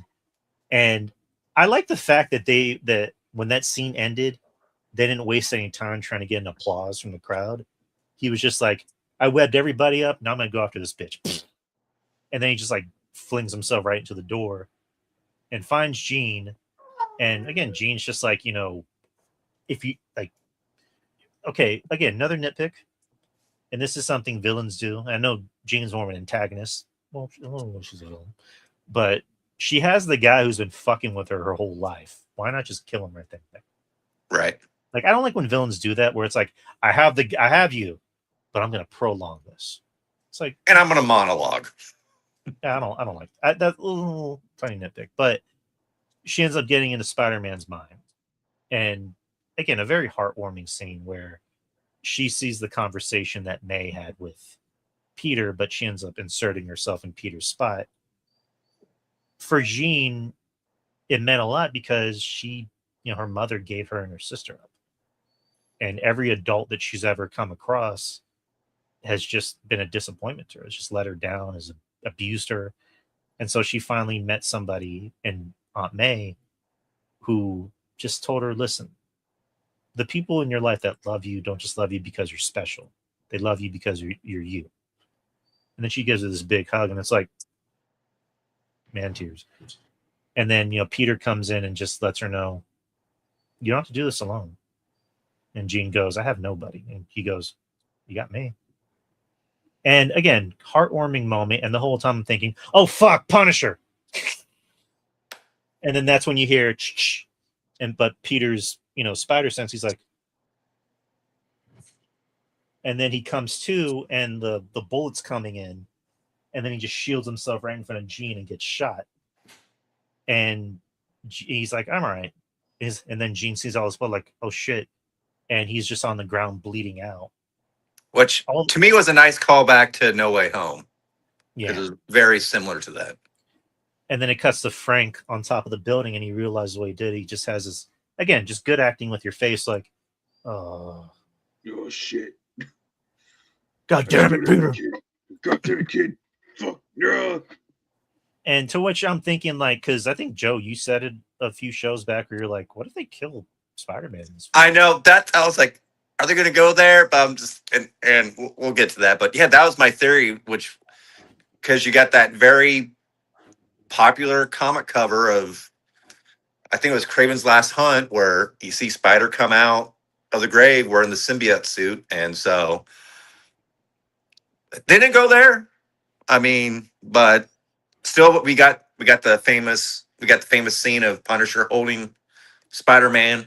So I dipped my hat to that. I did like that moment. RJ, how'd you feel about that moment? You talking about the whole scene in general? Yeah. I thought it was a great scene. There was a great scene. Aunt May saved the day. when you think about it. Yeah. So that was good. I like the usage of Marissa Tomei. Even though her character died, she still has a lasting impact. So that was good. Yeah, man, great acting between Sadie Sink and Tom Holland and John Bernthal again. Just really good scene, really good, powerful stuff. And now the tide is turning, and Jean Grey realizing that he's just a part of a bigger universe. You just don't know it yet. Yeah. And the best is yet to come. And you'll finally have that family you've been yearning for. So yeah, that was cool. That cool. So then we cut to Spider-Man. We cut to a very famous comic art where Punisher's carrying Spider-Man's body, a la Civil War. Which again, that's another nitpick I have, where it's like, isn't the Punisher a fugitive? Isn't he a fugitive of the law?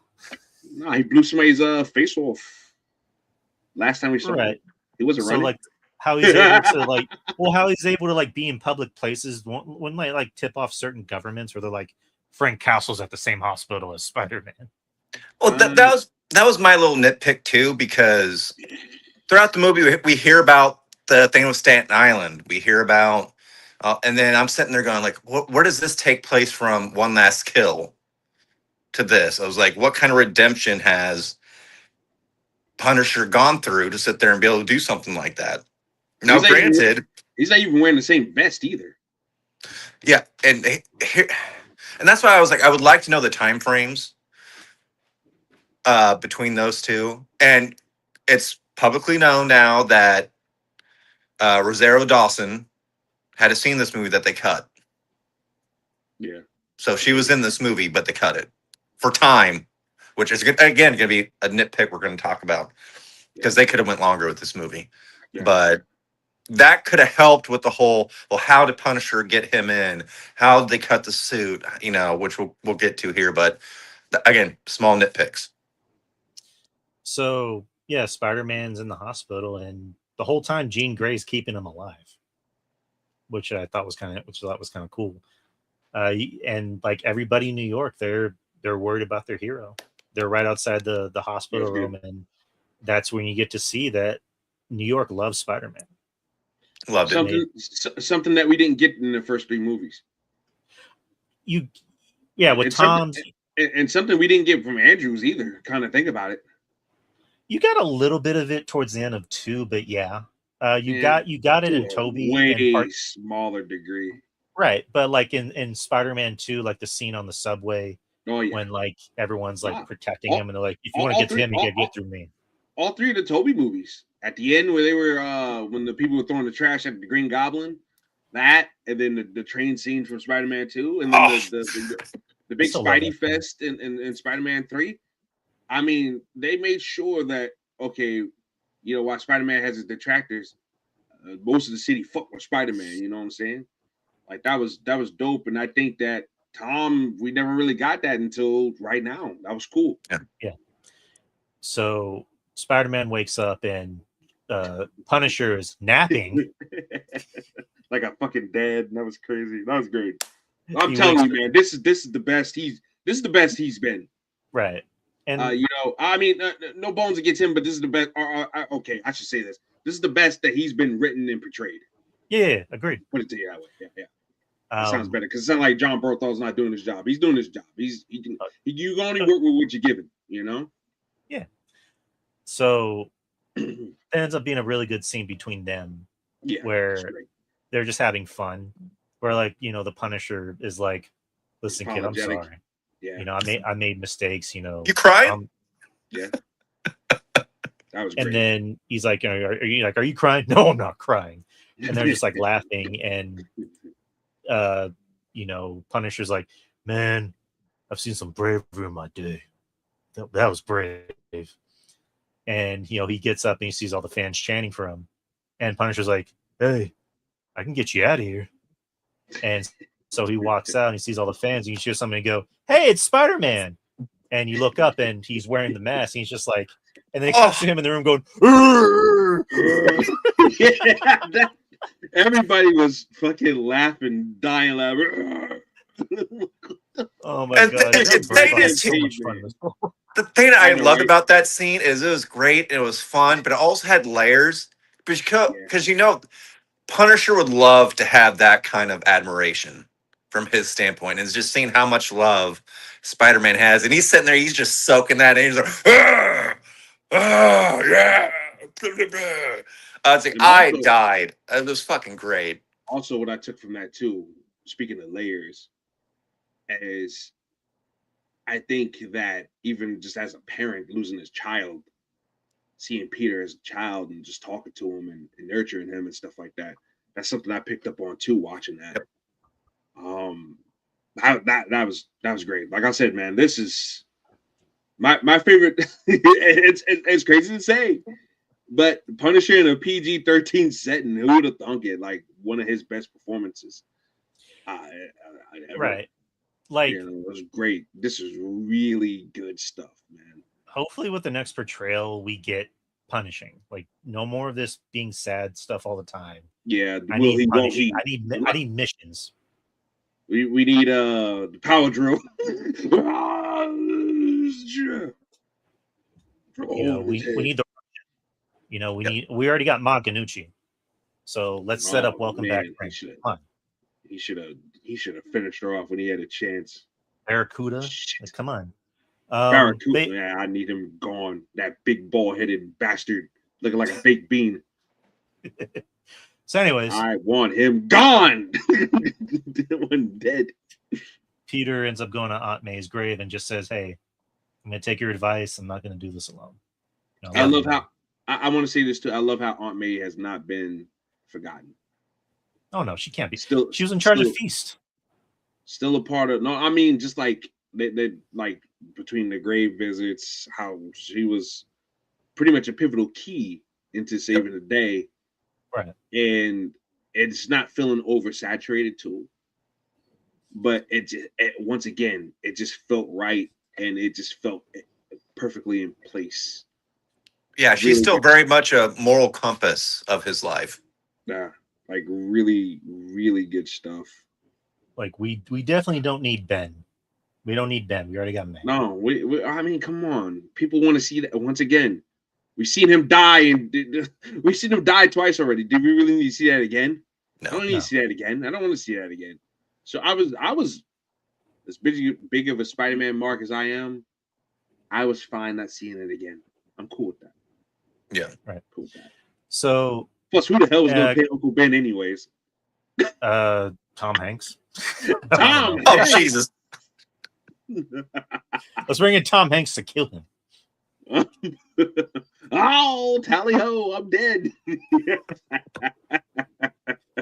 Anyways, cutting to the end, you see MJ on top of the spot that her and Peter hung out at school, and she still has the Black Dahlia necklace. So it's like, you know, theories. I like the fact that, and again, kind of like you just said, Joe, I kind of wish we got a little bit more time, because it's like this movie didn't feel like 2.5 hours. No, it could have went there 20, 30 minutes and give us a little bit more crumbs, details. So, but it's like, does MJ remember? Is she starting to remember? And then we get to the ending, which is Peter going to the bodega again to get flowers, and then he sees Ned there. And so he introduces himself. He's like, hi. And Ned's like, oh, you're the guy from the party. He goes, my name's Peter. And then they proceed to do the handshake thing. And then it cuts to Ned. I'm going to get emotional. Ned's going, Peter? I'm like, oh, he remembers. he remembers. So Theories. and then it cuts to black. I went, oh no. And so you get to the credits, which is basically showing all of New York, which is kind of different from how Marvel usually does things, where it's always like this fantastical, like, you know, credits intro or outro, but it's like it's showing all of New York. I'm like, oh, that's pretty cool. You get to the post-credit scene. There is no mid-credit scene. There's a post-credit scene, as in the end of the movie, and it shows the spider tracker, and it's saying, you know, Spider-Man not detected, and then it zooms out of Earth, and then it goes out into space, and it you know, you hear the voice saying Spider-Man has been detected, and it just cuts to Spider-Man will return, not specifying when or where, but just he will return. I get why some people didn't like that ending, because it's like we waited throughout the whole time for this, but it's obviously setting up Doomsday more than likely. I don't think it's setting up Secret Wars. I think it's too far out, but I think it's setting up Doomsday. Yeah, I have thoughts. So What I mean, what are your thoughts? Well, we saw Florence Pugh, so she obviously has a connection to Spider-Man. Mm-hmm. We have not seen any hints, any clues that Spider-Man is going to show up in Doomsday. From what I've read, Brand New Day takes place. Oh, Before? what was? Well, it was takes place like right around the time before Thunderbolts ends. So it's like right around that time. Thunderbolts is a thing. So this takes place right before. I think Spider-Man is going to show up at the end of Doomsday. Okay. Whether it's at the end or mid-credit scene, I think that's when he's going to show up. I don't know. That's just my thought. And with the whole, like, does MJ remember? Does Ned remember? If we know what Jean Grey can do, and the fact that she has these new powers, she can make people remember. She can unblock those. She did to Logan. Yep. She did to Logan twice, I think. So knowing that, especially since she was basically saving Peter's life at the end there, make sure he doesn't die. She's probably just like, okay, I know you, Cat. I'm going to sit there and help your friends out a little bit. So I think she probably helped, maybe not fully unlock them, but unlock the door. She gave him a little bit. She gave him a little piece of We'll push their memory deck, so then that way they can. And she's heading somewhere on a bus. We don't know where, but she's heading north. Upstate New York. So. But I'm telling you, in the new movies, they better have that fucking song somewhere in it. Yes. They did for Spider-Man. They did in Homecoming, where it's like da-na-na, da-na-na. Yep. Do it for X-Men, like da-na-na-na-na, da-na-na-na-na. Which we'll get to X-Men stuff in a bit. But yep. RJ, what do you think about that post-credit? Like, what are your theories on it? It was a nothing burger. It was nothing besides, I mean, shit, we kind of already know that it's probably not going to be in Doomsday unless those rumors of him being in the reshoots and just having a stunt double over there is true. I don't know if you guys heard about that, but there was some reports like a couple of months back that there was a stunt double over there with Tom Holland's costume over there when they were doing reshoots for Doomsday. So not sure how true that is or not, but that was a big rumor that was going on around at the time. Obviously, the big rumor is that the Spider-Man that's going to show up in Doomsday is going to be Tobey Maguire's Spider-Man, which one of my friends is a team lead at the store. There's been some secret toys that have been ordered that have been blacked out. So I think there might be some truth in that. Iron Spider rumor could be possibly true. Yeah. So, I mean, just do merch. I'm just like, I mean, that's kind of how I knew about the Jean Grey stuff too. It was just, them hiding merch and keeping merch in boxes and keeping stuff marked off. And my team lead pretty much told me what it was, and I was like, nah, well, there you go. No surprise for me. But yeah. So I guess we're gonna have to see what's up for sure. But yeah, there was a rumor that Tom Holland might have shot some stuff. Or not Tom Holland, but somebody wearing the costume as acting as a double was over there in London or whatever shooting Doomsday at.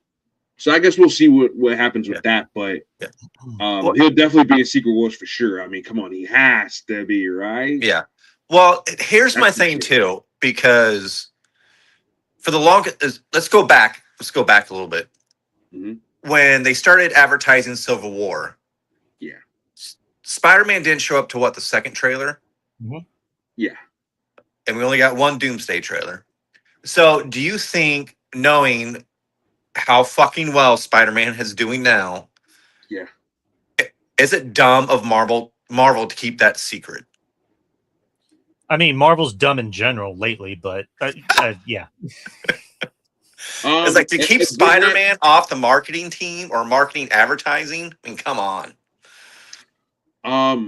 Unless you got a bigger surprise up your sleeve, but I think it would behoove Marvel at this point because the general interest for Doomsday is not to the level of Spider-Man. That's why my brother looked at me yesterday. My brother's younger. He's like 21, well, 22 years old now, but he's younger and he's starting to understand the business side of things. And he looked at me and his older brother and he was like, this is why Sony will never let Spider-Man go. It's a moneymaker. And I was like, Ty, you right. Like, it's a moneymaker. And so maybe Marvel would see that too. If they feel like Doomsday is not garnering the traction that it deserves, especially for this is the first Avengers movie since Endgame. Yep. It should be getting more attention. And maybe if they feel like it's not, and the excitement's not in the air, don't be surprised if Spider-Man does show up in the next trailer, whether it's Tobey Maguire's Spider-Man or Tom Holland's. My thought, if they were to do that, RJ, they're going to do the little snapshot of Tobey and keep Tom secret. Yeah. Because there's already so much quote unquote leak stuff out about Tobey being there and about the Iron Spider suit and whatnot and the incursions, which is going to fucking light up the first 10, 15 minutes of the movie.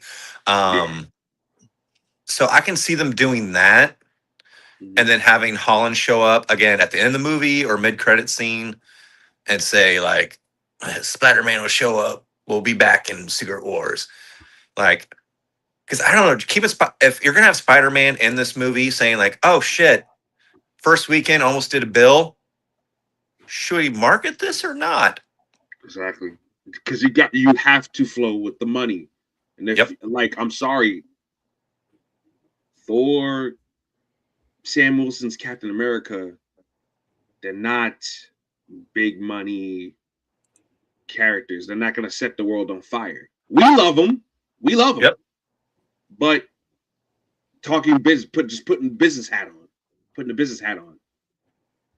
Not everybody in the common man is going to be like, no Spider-Man, no other popular characters. Thor and Sam Wilson's Captain America and the X-Men, who we were all ready for those characters to just die and fuck off already. That's the main. That's what we're gonna have. Fantastic Four was kind of a mixed bag for a lot of people as well. I mean, and then the Wakandans. I love the Wakandans, but Wakandans without Chadwick Boseman is like, I don't know. Is that still enough for you, for the average person to dip into their wallets? They'd be like, here's my money. Let me say this. The difference between both films is both films are going to make $1 billion, but I think Spider-Man is going to make $1 billion more because it's a better film. It's a better film. Avengers, obviously, we haven't seen yet because for all we know, it could be a good film. But it's like the setup has been so rushed because them bringing back Downey was just their way of saying, yeah, this shit kind of sucks. Can you come back? Exactly. Bringing back Chris Evans was like, hey, can you come back? We kind of suck right now. I mean, and lately Marvel has been getting better. A lot of their stuff's been getting better. But it's just like B. O'Brien, said it perfectly, where he's like, "Yeah, this is a cool trailer, but why? Why is all this happening? Why is Doom is like probably one of the most popular, if not the most popular villain in Marvel. Yeah. And you just like throw him in a movie because A, the Kang stuff didn't work, and B, Jonathan Majors got in trouble. Yeah. So I think the Kang stuff is gonna flop anyways, honestly. Yeah, I mean, it wasn't doing that well either, and also I don't think nobody gave a shit about Kang. Like, I think they should have just done Doom in the beginning. Doom, yeah, I think so too. I think they should have definitely left some breadcrumbs towards Doom all along, and just move with that as well. Because Kang, my brother was like, "Who the hell's Kang?" And I'm like, he's this, that, and the other. And he sees his costume, he goes, "I'm supposed to be afraid of that?" It looks silly. Side note, X-Men 97 did more with Kang in 2 episodes of season 2 than what fucking Marvel did in the MCU. That is true. And he was compelling. Anyway, just the scene of, not to sidetrack too much, but when Kang shows his other self with the helmet and everything, he's like, "Well, I tried. Fuck y'all, bye." Only time will tell. I was like, they did more in that 10-15 seconds than fucking Quantumania, which was horseshit. Oh my god. Oh, don't remind me. That's like 2 hours I'll never get back. Yeah. All right. You guys keep talking. I gotta go potty real quick. Hey, I had to rewatch Eternals on my Doomsday watch. Oh, why? Why would you put yourself to torture? That's like you asking Betty to strap you down in a chair and drill your nuts. Like, that's torture. Why would you do that to yourself? I would prefer that over watching Eternals. Well, because I had this reaction. I'm like, okay, I only saw this film once and it was in theaters, and like an hour in, I'm like it was just so frustrating because I'm like, this movie's a lot. This should have been a series. This didn't need to be a movie. This did not need to be a movie. And just the idea of that post-credit scene with that one character we're about to get into, where it's like, that's the only time we're ever going to hear that character, was in that movie. So, but let's get to some news, because we got some news to talk about. Well, first, do we want to give her overall grade? Go more into our nitpicks about Spider-Man overall? Like I said, my nitpicks are just small. Another nitpick I wanted to bring, actually 2 I wanted to bring up, was Jean Grey does a lot of unforgivable shit in this movie. Yeah. And I really do hope they bring it up in other movies. Mm-hmm. Like, they really have to. Yeah. So that's psychological torture and killing that dude. That dude is dead. Well, that's one thing I want to bring up with you, RJ, because you know a lot more about the lore than me. I don't know about Drew, but do they go in depth in that? And because I know her sister is very hit or miss in the lore of the comics. Like, I know she was mainly more of just a human. Like, she didn't really have powers until other issues came out. But do they really delve into Jean's younger years, where she was this, I don't want to say villain, but kind of took things a little bit too far? No, but Jean's known to be very bratty, very makes questionable decisions with or without the Phoenix Force. So, I mean, nothing to that degree, which was kind of shocking. I don't recall Jean Grey killing anybody, but we are dealing with a teen interpretation of it. So, she's supposed to be a teenager, I think. Yep. I'm not quite sure, but yeah. I mean, she's a young person, so young people make mistakes. So I guess we can go off of that. Being more emotional than thinking what's right, what's wrong. Thinking rationally, you're erratic. Sometimes when you have a tunnel vision goal and you're just thinking about just one thing, you don't give a shit about what else is out there and in your way. You just, I got to get to this. I got to get the point. I'm at point A and I got to get to point B, no matter what the cost is. And when you factor that in, she's young, scared. confused, doesn't know what's going on. It's kind of one of those things where you're like, maybe you can kind of not overlook it, but you can kind of be like, okay, you could be forgiven given all the shit you've been through. But okay, but as far as like the comic books goes, she never really did anything like that. But she's, like I said, had her bratty moments and her bitchy moments where you're like, what a bitch you are. Cyclops, you been a controller. Right. Do something. Because they did it with the Avengers, because in the beginning, like, when we saw Iron Man and Cap and all those guys, it's like, oh, these guys are cool. And then you realize they're leaving a lot of damage behind. And then you get to Age of Ultron, they destroy an entire city, to which they do bring up in Civil War, which granted, SHIELD and Hydra had a lot to do with that, but the Avengers were right there. So they needed a face to, blame for these crimes. Scarlet Witch, same thing. She, possessed an entire town. Yeah. And then, they kind of ostracized her a little bit. And then in Multiverse of Madness, they touch base on it somewhat, but notoriously the writers of the film were like, yeah, we didn't watch WandaVision. My children. Yeah, that was a rewatch for today, which I'm like, why didn't anyone just think like, hey, maybe like, can you like conjure yourself like children? Why do you need to get children specifically from this universe? But whatever. Yeah, overall, and then my other that was just a weird hill to die on, in period, in my opinion. Right. That's how I make fun of it so much. Yeah. And then my second nitpick is, how is Peter making money?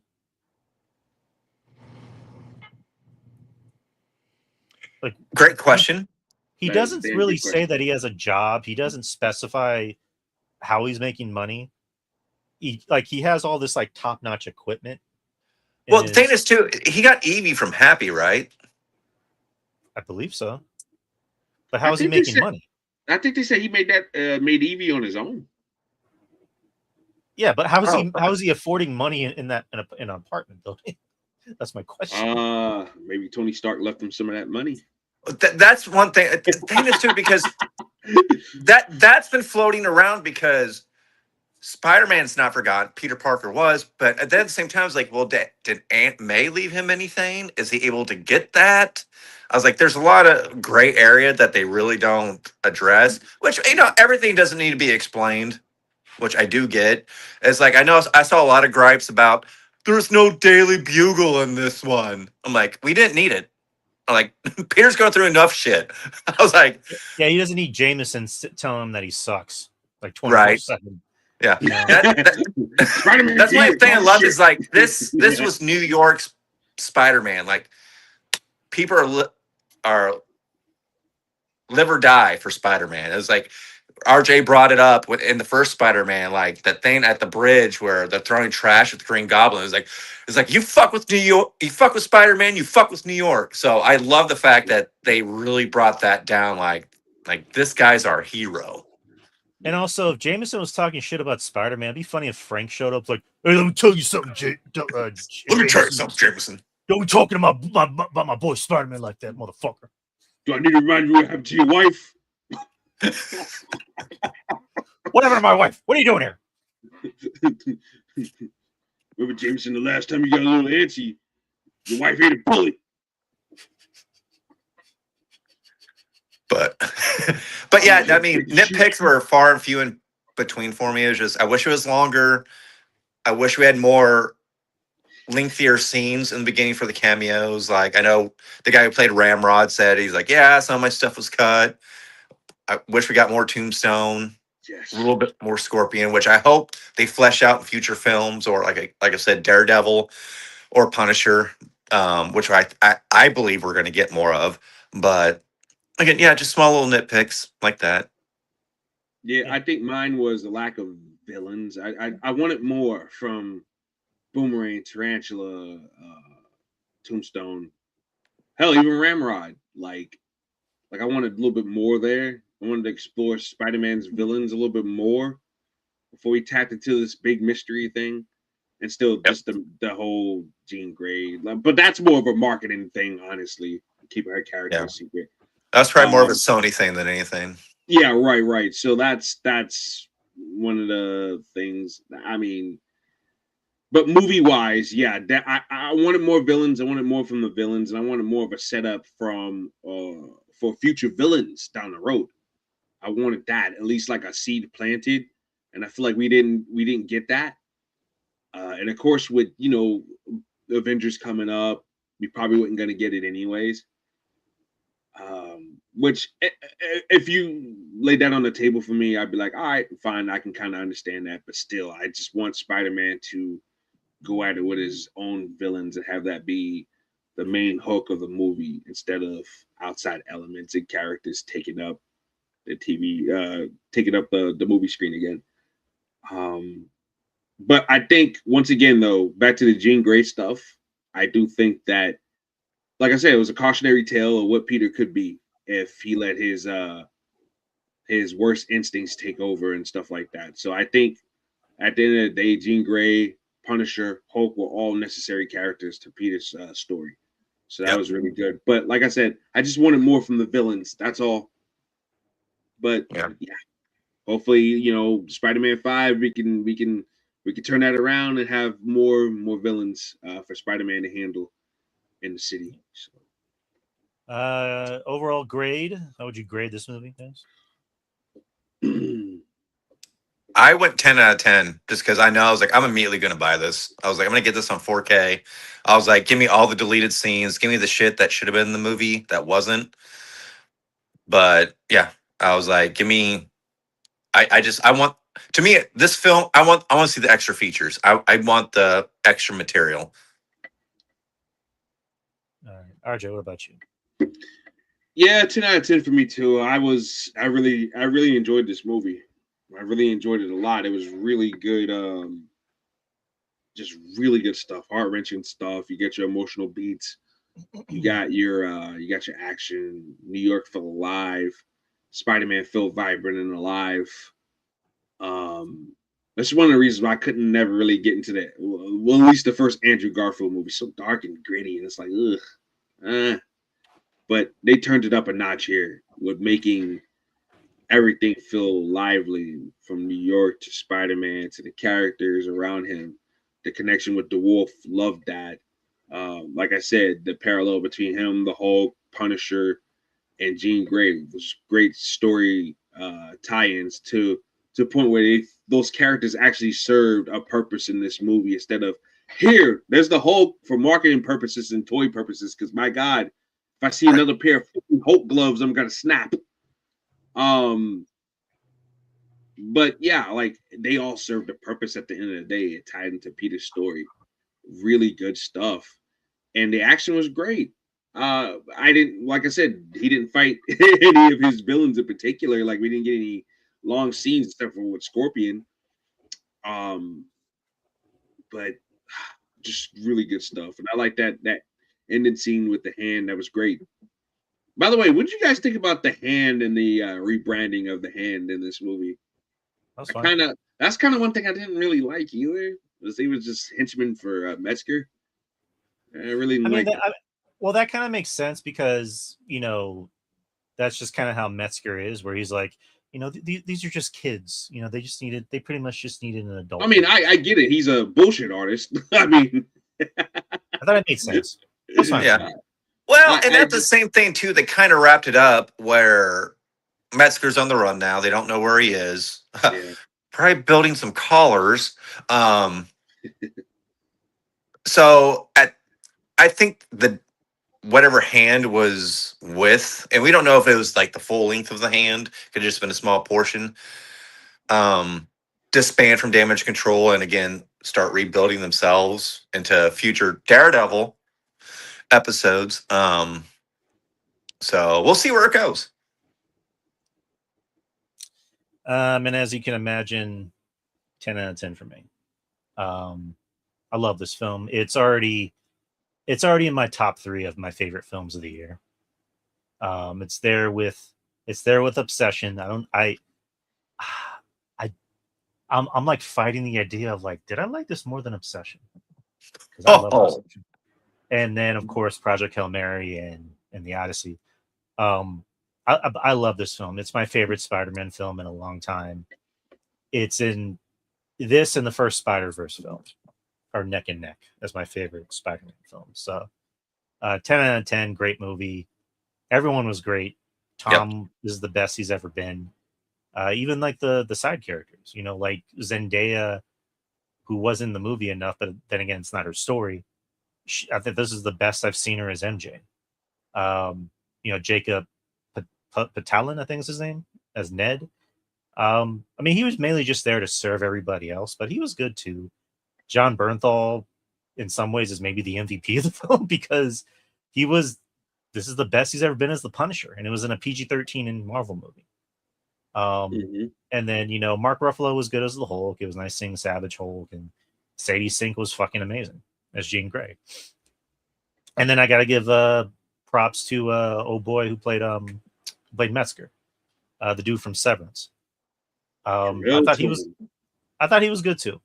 Tremel Tillman, that's his name. I thought he was good too. I've never seen one episode of Severance, so I can't really judge his performances or anything, but I thought he was good in this. Overall, the movie was great. Cinematography was great. Everything was practical. The swinging was practical. They made the video game stuff look legit and not hokey. And the music was good too. So I love this movie. I love this movie. I've already seen it twice. We're going to see it again on Tuesday, $5 Tuesdays. So, anyways, people, just go see Spider-Man Brand New Day. Yes, please. Whether you're a Spider-Man fan or a Marvel fan or an MCU fan, you're going to love this movie. This is a great movie overall, from top, middle, bottom.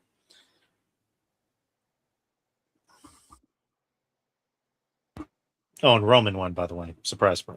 Anyways, so this segues into the next topic. So the director of this film, I got to give props to, Destin Daniel Cretton. Yeah. Who great.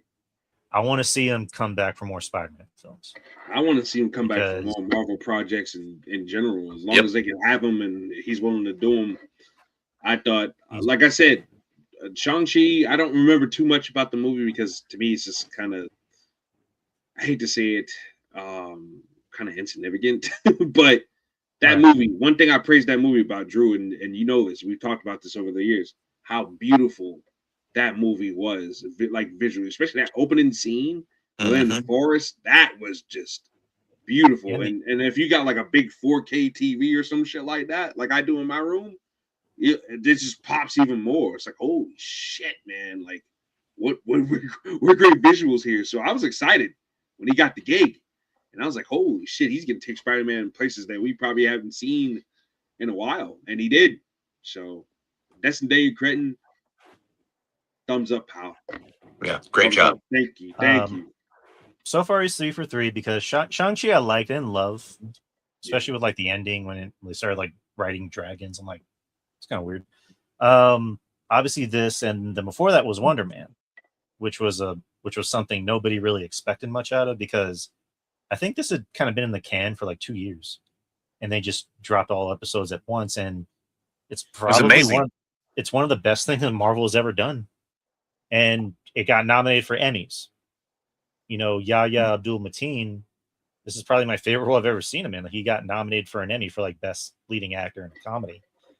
And you didn't like him as Black Manta? I thought he was the best part of those what you call them movies, Aquaman. Not really. But and then to our excitement, they announced season 2, which we're all happy about. Yay! But at the worst possible time, while Destin Daniel Cretton is probably making more money than he's ever made on a movie, oh man! They announced that they canceled season 2 of Wonder Man. They said about that season 2. Fuck out of here. Which this is one of those things I can't judge.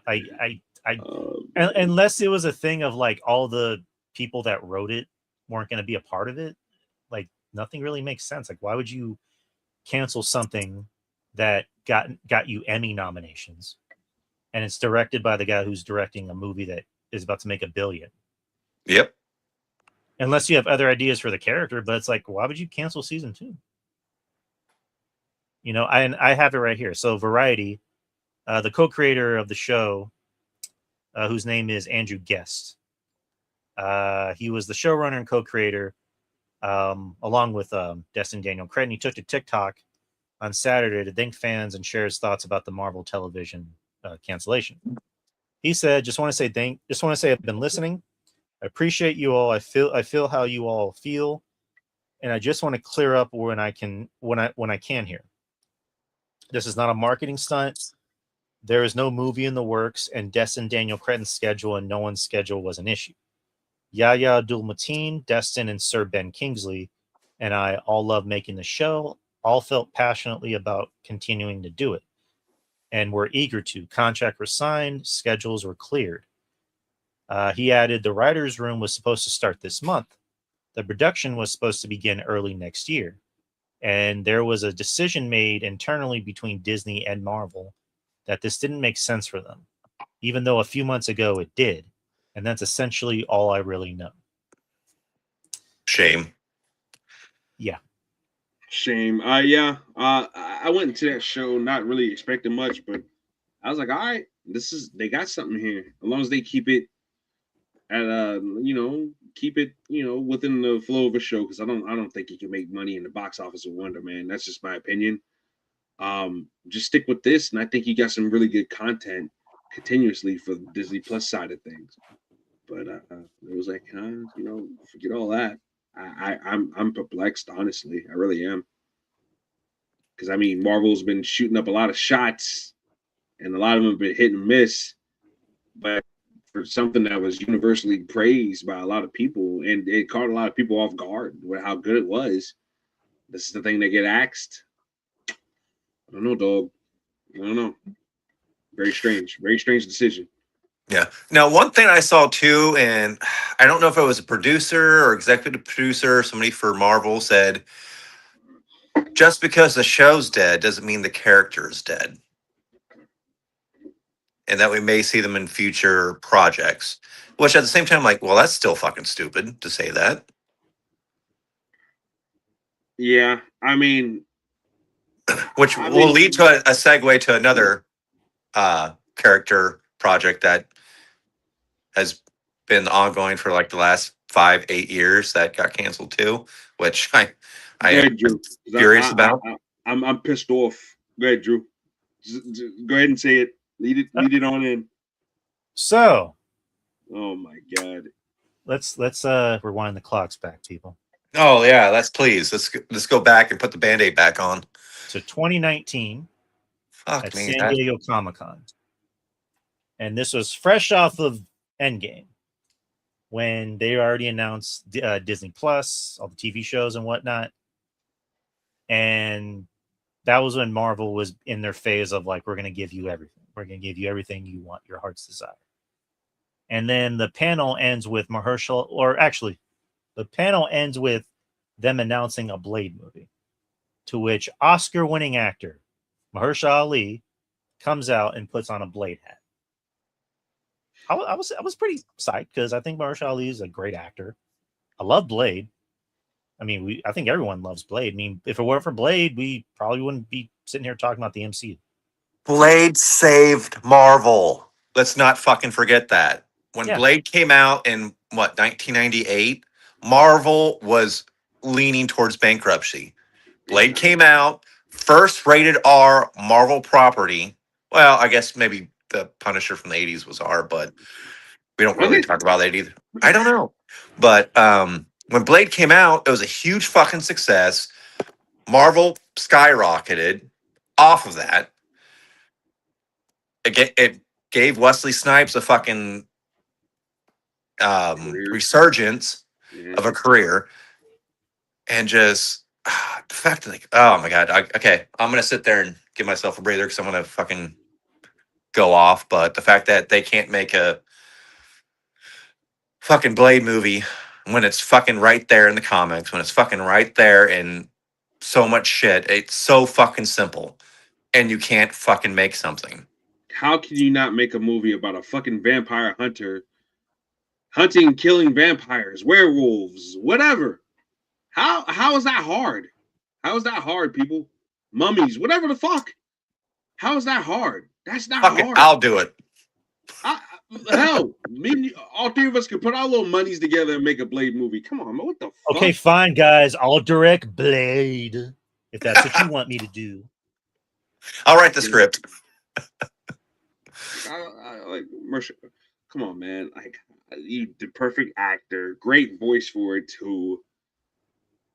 You had supporting characters right there in the Midnight Suns. How the fuck?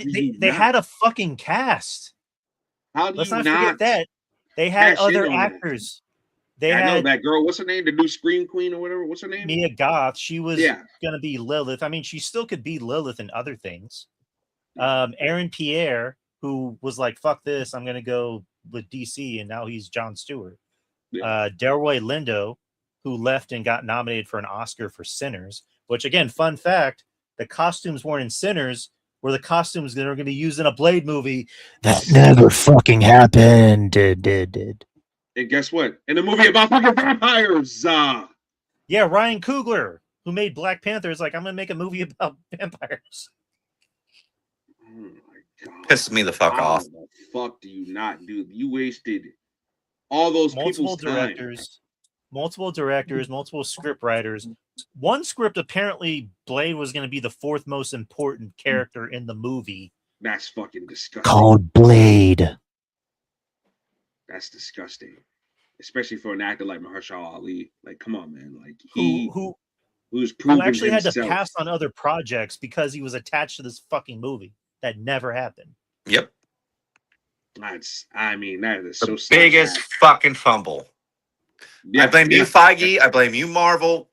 Fuck both of you. And my thing is, we're putting a lot of eggs in the Avengers basket so fucking much. That's why I blame. I blame that too. Like, other things become the priority to the point where you're like, who needs Blade? But you need it. You need other avenues, because if this is a fucking hit, especially around October, guys, let's just put our business hats on, right? Put Blade in the movie theaters around October, Halloween time. Everybody's going to want to see gore, action, Halloween fun. That can make you some money, man. And that's especially with the young adults. Like, come on, man. Like, how do you not see dollar signs? People, like, come on. How do you not see that? Me being a horror fan, I am drawn to the darker universes of DCU and Marvel. Like, DCU, anything John Constantine, fucking Swamp Thing, fucking like that lineage, I'm drawn to. Marvel, Midnight, like I am been craving for the last 10, 15 fucking years to give me a goddamn Midnight Suns movie. And we were leading up to that. Fucking goddamn it. I bought a shitty ass Xbox game a few years ago because it was called Midnight Suns. They kept glitching on me. Blade, Ghost Rider, Doctor Strange, Werewolf by Midnight, Man-Thing. Fucking still to this day, Wolf by Midnight is still one of the best things Disney Plus has ever fucking put out. I've watched that thing at least a dozen fucking times. In black and white and in color, because it's so fucking good. I'm like, you guys can do this, but you can't do fucking Blade? Fuck! I don't think I've ever seen you this angry, Joe. Because he's got every right to be. He's got every right to be. Too. Because Midnight, how the fuck do you not cash in on that? Okay, you can't even come up with a script for Blade, okay? Let's just say this. For argument's sake, or just alternative sake, right? Why not just make the fucking Midnight Suns movie? Why not make the Midnight Suns movie as an origin to get all these guys together, and then you splinter them all off and do their individual projects afterwards? Exactly. See what works. If Blade gets a high response, then you do the Blade movie. Ghost Rider gets a good response. Ryan Gosling doing Ghost Rider, then you do the Ghost Rider movie. If let's just say the Black Knight gets a good response, probably not going to happen. Black Knight reference. I love that. He's probably not going to get a movie, but Disney Plus special perhaps. Go with it. But they didn't even fucking try, Joe. Drew, like, they didn't even try. And that's what one of the first comics I ever got as a kid was fucking Morbius. Yeah. And then I went down that dark hole. I started collecting Morbius comics, which led me to Blade, which led me to fucking Midnight Suns and Doctor Strange and fucking Ghost Rider. And I was like, this is my fucking avenue. And then, of course, I branched out to X-Men and stuff like that. And, of course, you got the 90s cartoon, a Spider-Man, which my favorite segment of that series is Blade, Spider-Man, and fucking Morbius. Yeah, good stuff. Really good stuff. And I'm like, absolutely. Fuck! Like, I literally, sorry, Drew, if I'm blowing up your headphones, but I am so, the fact it's taken this long, and Wesley Snipes probably is fucking right. He's like, there is going to be one Blade. You He's motherfucker! right. Let's just bring old man Blade. Fuck it, let's just go that route. Give me fucking something. Fuck yeah, he is. Yeah, he still looks great, yeah. So I have a quote from Mahershala Ali. This is from GQ. Yeah. I don't want to cry. I don't want to cry because this is a fucking crying shame. He talked about learning swordplay while preparing for Blade, and this goes into a new movie that he's doing. So he talked about it. He said, when I look at what is for me, it was either this or that, and I'll take this. No offense to them. I've been doing this professionally for pushing 30 years now. And one thing I've learned is that what is for you, and what is not, is not. For whatever reason, that project is not for me. If they wanted to do it, we would have done it. Exactly. So I have to move on, and I have moved on. Again, you had me under contract. They have $1 billion. If they wanted to do the movie, we would have done the movie. So we're not doing the movie. Yeah. Yeah. I mean, I'm happy that he's not giving like a polite response. He's pretty much just like, fuck you. Because how he said he laid it everything. How do you not $1 billion at your disposal? You could not come up with a script for a vampire hunter. How in the fuck do you not? Ever since 2019, Drew, I cut my hair off and grew it right back in 5 years. How do you not write a fucking script for a goddamn movie about a vampire hunter killing vampires and all kind of mystical creatures? How do you not do that? How? I think Marvel and Feige is so fucking afraid to dip their toes. They did it. Yeah. They did it with Deadpool and Wolverine. Yeah. Yeah, because Deadpool is a fucking $1 billion franchise. That's why. Yeah. I think they're so fucking afraid to dip their toes in R-rated stuff. Because I think with Blade, granted, you probably could go PG-13. But I think the fans and even the casuals, because casuals remember fucking Wesley Snipes' Blade, went hard fucking R. Yeah. And I think they're so fucking afraid, like, well, we're going to lose that cash cow because we can't get the kids in. Kids are going to fucking see it whether you want to or not. They saw fucking Deadpool. I saw Blade. I don't think the rated R thing is a problem because Daredevil, Punisher, they've been going R. But those are not films. That sounds too simple. This doesn't even sound simple. This just seems like they got lazy and they just forgot to do it. That makes me more angry. I mean, yeah. I'm trying to think of reasons. It still doesn't make sense to me because, like, how do you forget about 7 years? How do you forget about an Academy Award-winning actor? In the 7 years that they announced this, we've gotten movies that shouldn't have been movies. That there should have just been a Blade Eternals. Film. You know, why did we didn't need the Eternals film? We didn't need Ant-Man Quantumania. We didn't need the Marvels. What other movies? We didn't need Thor: Love and Blunder. Hell, I would even argue Captain Marvel as well. We didn't need that shit. Well, that Captain Marvel came out in 2018. That was before the announcement, but we still didn't need that either. They could have kept that in the can. Yeah, whatever. But yeah, just like we didn't need those movies. You could have just put a Blade film in there, but it's like, no. Eternals is more important than Blade. Why? Because we're gonna do our yuck. We got Angelina Jolie in the movie.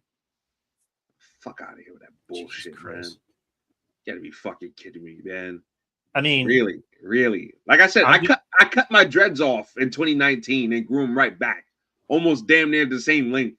in that time. I mean, you can't write a script for Blade. That is just absolutely mind blowing to me. You know how many girlfriends I've had since 2019? A lot. So I'm gonna say the quiet part out loud. I don't know if I should say this. Fuck it, do it. Do it. We're doing it live. Other than Black Panther, which made him $1 billion, every other Black-led Marvel project has been canceled, shelved, or sidelined, or poorly promoted. Yeah. Kevin Feige's a racist. That's what Drew's getting at. And I tend to agree. Because like you just said, I didn't say anything. Captain America, that movie was so poorly promoted and fucked with. And reshoots? Holy shit. Oh my God. You had a movie about a Black Captain America being released during Black History Month and you don't promote it well enough? Yeah, exactly. What the fuck is that all about? Oh, and Armor Wars. Remember the Rhodey movie we were supposed to get? Never happened. Never happened. I don't think that was going to do well anyways. Just my personal opinion.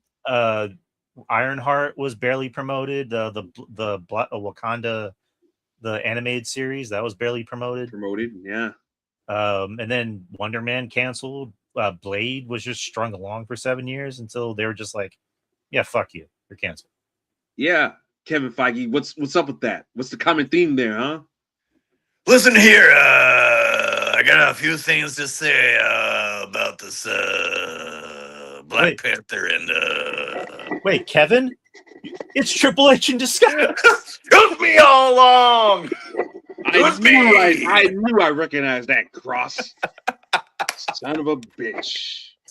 It was me all along, Austin. It was me. After I was done fucking with Carmelo Hayes' push, I decided fuck Blade. Wesley Snipes got over on me and Blade Trinity, and that was enough. That generated my hatred for the black man.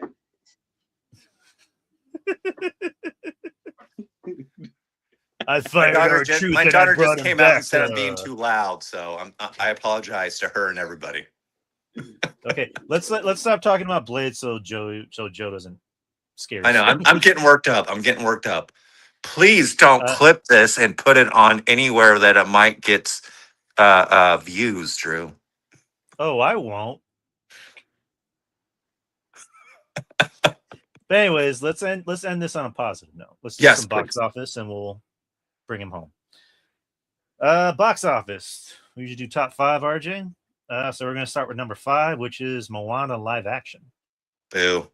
Their worldwide is 245. Domestic cumulative is 114.78 million. Weekend domestic is 5.30 million on a 50% drop off. So they've already surpassed their budget, but barely. So the word out is that this is a shit movie. Yeah, it's ass cheeks. That's how bad it is. Yep. Yeah, well. Hey, let's reboot a film that came out 10 years ago. The Rock will be returning to wrestling by the end of the year. No, wrestling don't want him back. Wrestling don't want him back. Yeah, well, he's gonna have to swim somewhere because his movies are failing one by one. He hadn't had a hit movie since I don't even know when at this point. Yeah, well, his movies last 8 or 9 years have been shit. And I really don't care for the Fast and the Furious movies personally. I just think they should stop at 6, but that's just me personally. But yeah, Rock has got to figure something else out or something. I don't know, because it just ain't looking good for his career right now. Yeah, true. Number 4, Minions and Monsters. Weekend domestic, 5.80 million on a 41% drop. Domestic is 168.36 million. Worldwide, 415 million on a $100 million budget. So they're still good. Okay. Yeah, I mean, and the Minions, they sell. A lot of kids like the Minions and everything like that. I find the Despicable Me movies, I seen the first and the second one. I thought they were a pretty cute part of that movie. Yeah, they're cute. Yeah, they have like that charm to them and shit like that. So, and you mix them in with like monster characters, it should do well. It should do well. Like for the kids, and then plus the adults that might have been kids when it first came out to begin with. Despicable Me when it came out, that might go back, just for a little tickle the heartstrings, for a little shot of nostalgia or whatever. So that sounds about right. Number 3, speaking of kids movies, Toy Story 5. $1 Billion Club. Weekend domestic 6.30 on a 38% drop. Domestic 461.70 million. Worldwide, like you said, $1 billion and was it 1 billion and 138, I believe.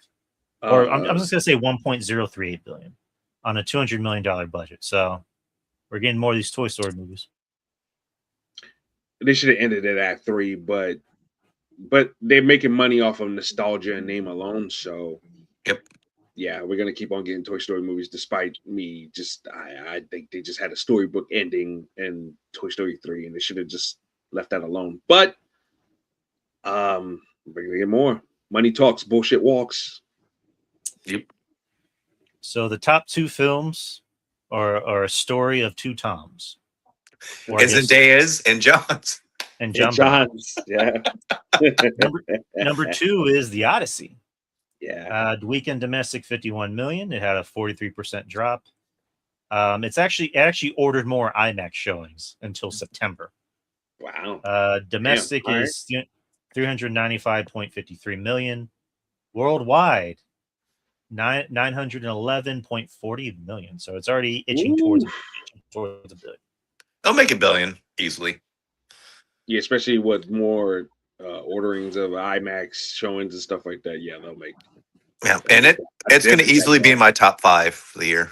Especially with those 3 actors in particular being in the spotlight for Spider-Man as well. Yep. People are going to be like, "Oh, they did well here, and all 3 of them are together here as well." Okay, let's see what this is all about. Like, people do think like that, right? Yep. Yeah, I don't know what you guys are talking about. This movie's a flop. Yeah. Whoa, Odyssey. You go woke, you go broke, homie. I'm playing. People gotta stop. How dare they cast a person of color to play my fictional white character? It's like, shut up. Yeah, people gotta shut the fuck up, man. Number 1. It's about who does the job correctly. That should be all the standards for castings, honestly. Yeah. Speaking of doing the job correctly, number 1, Spider-Man, Brand New Day. It actually surpassed Endgame as having was it the most money made on opening night or something? Yep.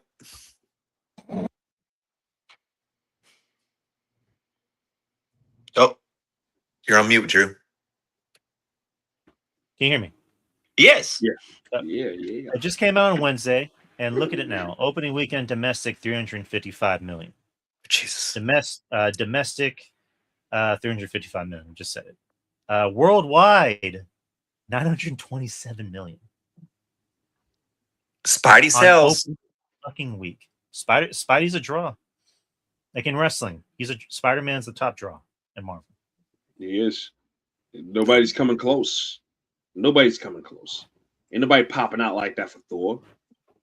Nobody's popping out like that for, unfortunately, for Black Captain America. But I mean, and that's why they will never, like my brother said, Sony will never let this go. They'll never let Spider-Man go. And Marvel will never, as long as, they play nice with each other, they'll continue to make these Spider-Man movies. They know what's up. And Spidey has an all-age appeal. Mm-hmm. Kids love him because they can relate. Adults can love him because they really relate. And adults go, I remember what that felt like. I can relate. Like Spider-Man, no matter how shitty Tobey Maguire's third Spider-Man was, which I walked out of the theater after I watched it going, I want to fucking run into traffic right now. Spider-Man has never disappointed at theaters. No. Mm-mm. Even though we've had some kind of shit ones, they've all done well. Right, even the animated ones. Yep. Sorry, I forgot those. Those done really well as well. So in wrestling terms, who would you compare Spider-Man to as far as a draw? Oof. I mean, are we going like just old school to new school or current? In general, like if you had to think of anyone. Probably Hogan. Oh, God damn it. RJ. Fuck. I was going to say, but I was like, without the stink. I was going to say Hogan without the stink. Yeah, Hogan without the N-words. I mean, you put it up there with Austin or Rock, too. Yeah, Austin, Rock, like any top draw in wrestling. You can take your pick, honestly. Wouldn't Austin be more like the Punisher? Oh, fuck yeah. Yeah, but I mean, in terms of draw, I mean, no Punisher movies ever equated to Steve Austin's t-shirt. Let me tell you something, you son of a bitch. I'm going to blow your goddamn head off right now, bitch. See, Frank Castle, he's going to walk in a brand new day. What? And I'm going to kill somebody. What? And then I'm going to drink beer.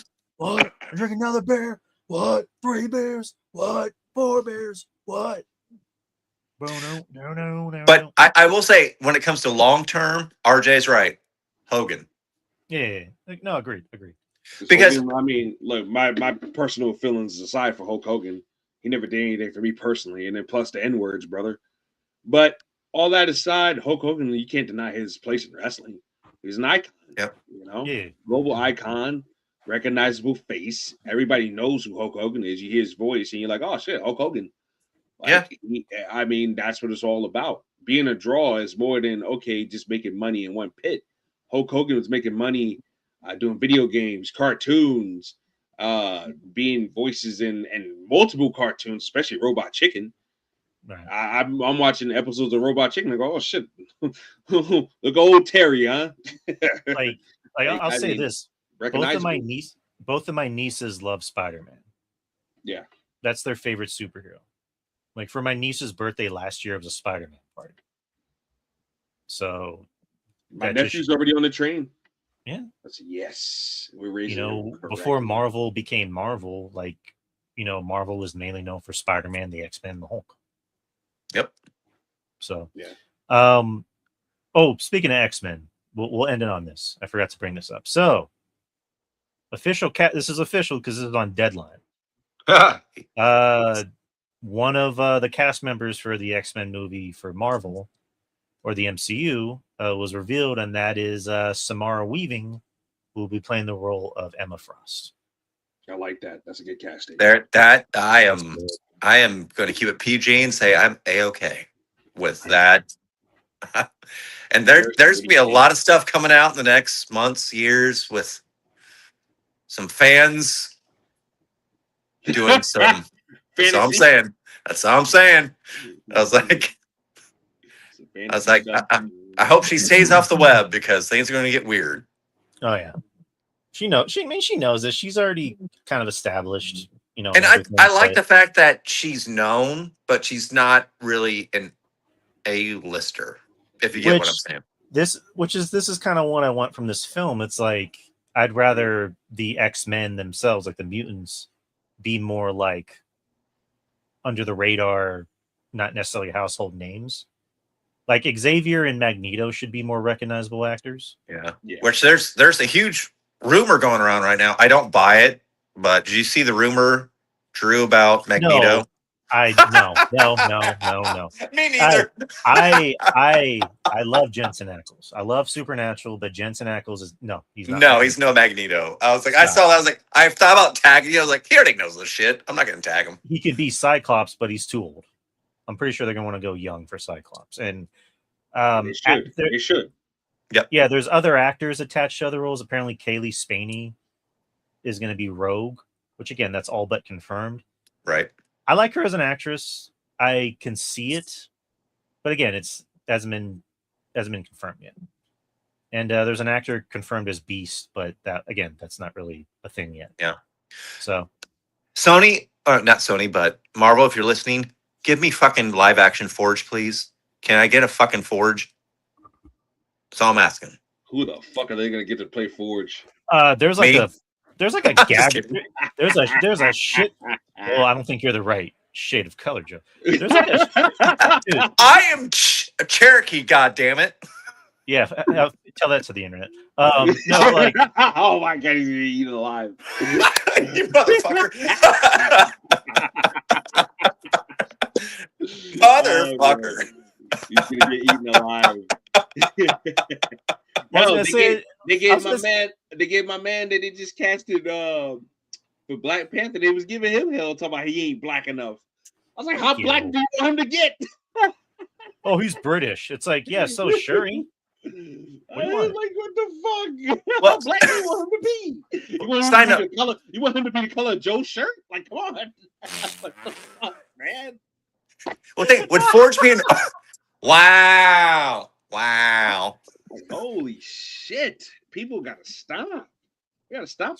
Would Forge technically be an older character? I was gonna say because like there's more working Native American actors. What about what's his name from the show you like, Dark Winds? Yes. I want him. He's a good actor. He's a great actor, but he's I think again. Well, don't him and Storm kind of have a thing going on? Yeah. Oh fuck, you're right. So they might want to go for a younger actor, but like if this were any other time, ooh, please give me that. He'd be fucking perfect. All I got. Me and my friends were talking about the casting. My friend Logan goes, "Oh, they can get Little Richard to do it." I'm like, "What the fuck, Little Richard?" That's why, because he got the string big mustache. What the fuck? And the hair? What the hell? And I was kind of looking at Forge the other day, and I was like, "Wow." Fuck it. Get Mark Marrow. Fuck it. He kind of looks like fucking Little Richard with the fucking string bean mustache and the fucking hair. I'm like, oh my god, I can't unsee it now. Holy shit. But yeah, they got to get somebody with that. I don't know in particular who they can get for the gig. Maybe you guys know and enlighten me on that. But if we're going younger, cool. There is one actor that I'm thinking of whose name kind of escapes me. He was on the show Reservation Dogs, and he was also in that war movie that came out last year by A24. Oh shit! By the same guy who did Civil War. Yeah, he was in that, and he'd be perfect as okay. But yeah, like I think he'd be good. Also, keep Wolverine the fuck away from this. Yep, I agree. Like, if you're gonna do a Wolverine thing, have that be a series where you're like doing different parts of his life. Since Wolverine's eternal, pretty much. Like you can. And Wolverine wasn't an OG X-Men, right? No, I didn't think so. He was added like in the 70s, I think. But no, he came out and did that thing with the Hulk where they battled, and then eventually he met up with the X-Men. But keep him away from this. Just tell your X-Men story, and eventually that's where Logan meets up with Professor X. Like, yeah, but just have that series. It's like the Uncle Ben thing. We don't need to see. We had enough of Logan. Yeah, we had enough. We've had multiple solo films with him. Hell, those X-Men, the first two especially, felt like hell. You could even argue X-Men 3 was like a Wolverine and X-Men movie. That's what those movies should have been called. Wolverine and X-Men. All three of them. I agree. All fucking three of them. Well, we know we're going to get Jean Grey. We know we're going to get Cyclops. We're going to get Beast. Now, if you're familiar, OG Beast isn't Beast. Yeah. We kind of got that in First Class. Angel, yes. Iceman. Oh God, yes! Please give us Iceman. Was that it? Yeah, OG X-Men, like you said, Jean Grey, Cyclops, Beast, Angel, and there's someone I'm forgetting. Was it not Havoc? Havoc. Okay, I need to look. Didn't Havoc come before Cyclops? No. Polaris. Yeah, sorry. All right, OG X-Men, Cyclops, Iceman, Beast, Angel, and Marvel Girl, who's Jean Grey. Yeah. Okay. I'd be okay with that. Yeah, Keep them young. Keep them young. Let them grow up together. And then let's see them do things as a family. Let's let's expand on what Peter told, Jean Grey and what they were that final conversation they had in his mind. let's expound on that a little bit. Let's fill those gaps up. Another actor that might appear in it, because she said that she's had conversations with the director, is Indy Navarrete from Obsession, because her career is about to blow up. Yep. And she's already said she's gotten offers from like big time directors, and she has openly expressed, I've talked to Jake Schreier, and I would love to play Mystique. She probably would play a great Mystique, but with the last run Mystique, I got fucking Mystique out, man. Yeah, well, Freaky Nikki can bring you back in. Yeah, well, Freaky Nikki do a lot. Never mind. Anywho. Hey, this is a family show. Come on. Oh yeah, sure it is. We just talked about how black my shirt is. I mean, let's go. We're way past Beyond Return here. Shit, we're talking about like freaking Black Cat being horny. She is horny. Look at her. She ain't wearing no choker around her neck for any old reason with a hole in it. She's probably more horny than Catwoman. Well, here's the thing. Okay, so we're gonna bring up early Xavier's kids, right? So we got them. Magneto's crew. Who's the OGs in his crew? The Brotherhood. The Brotherhood. Sabretooth. Sabretooth, the Blob.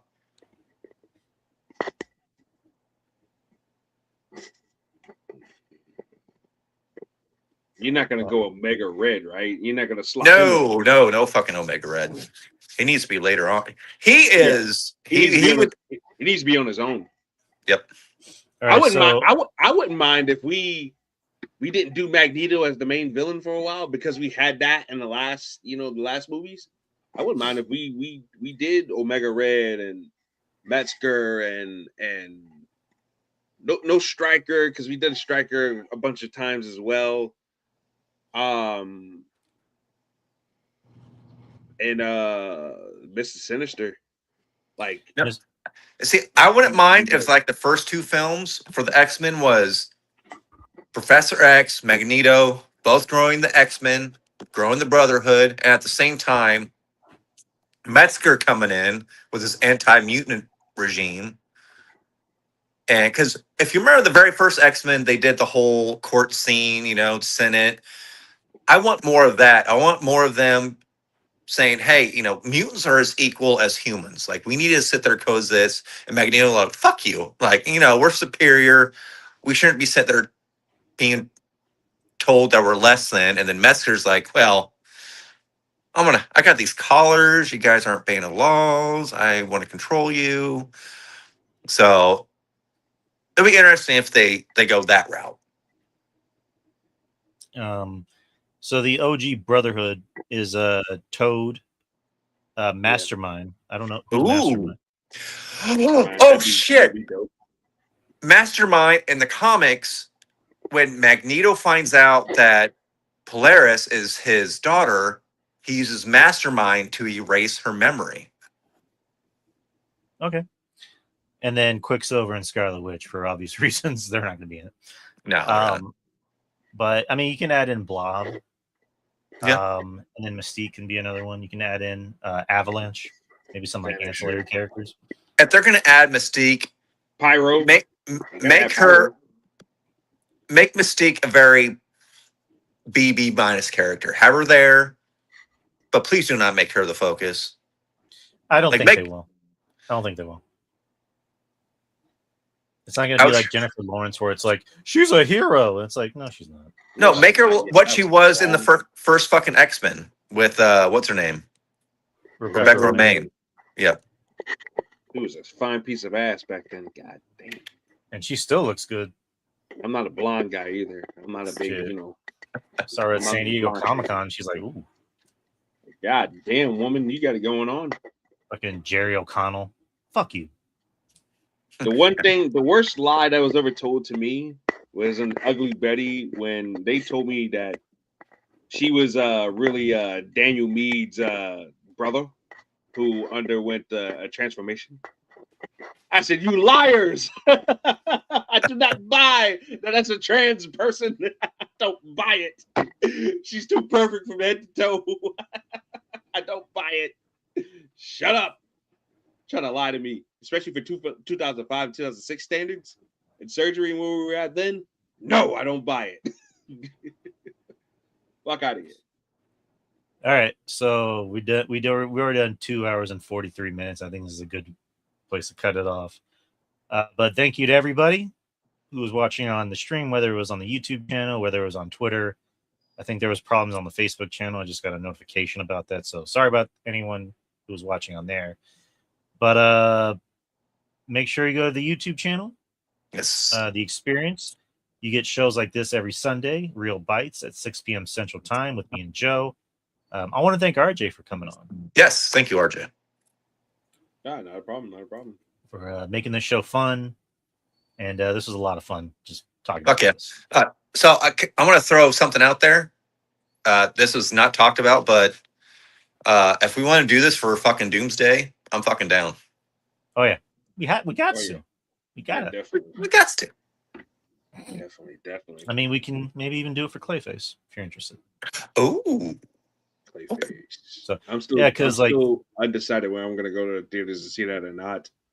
I'm sorry. Depends. I guess it depends on the interest level around me, but I guess we'll see. We'll see what's up with that. I know because this month. But guaranteed, Street Fighter, I'm definitely gonna go see that. And Doomsday for sure. Definitely gonna go see those. I know because this month we're getting lanterns. And that looks awesome. What a difference some lighting and right clips in the trailer make, right? Yep. Yeah, exactly. I agree.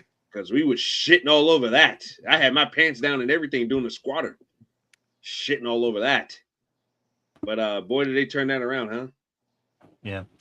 But the Experience YouTube channel, make sure you subscribe. Also leave a like and a comment. Helps with the algorithm. You get shows like this every Sunday. Wife's ass. What?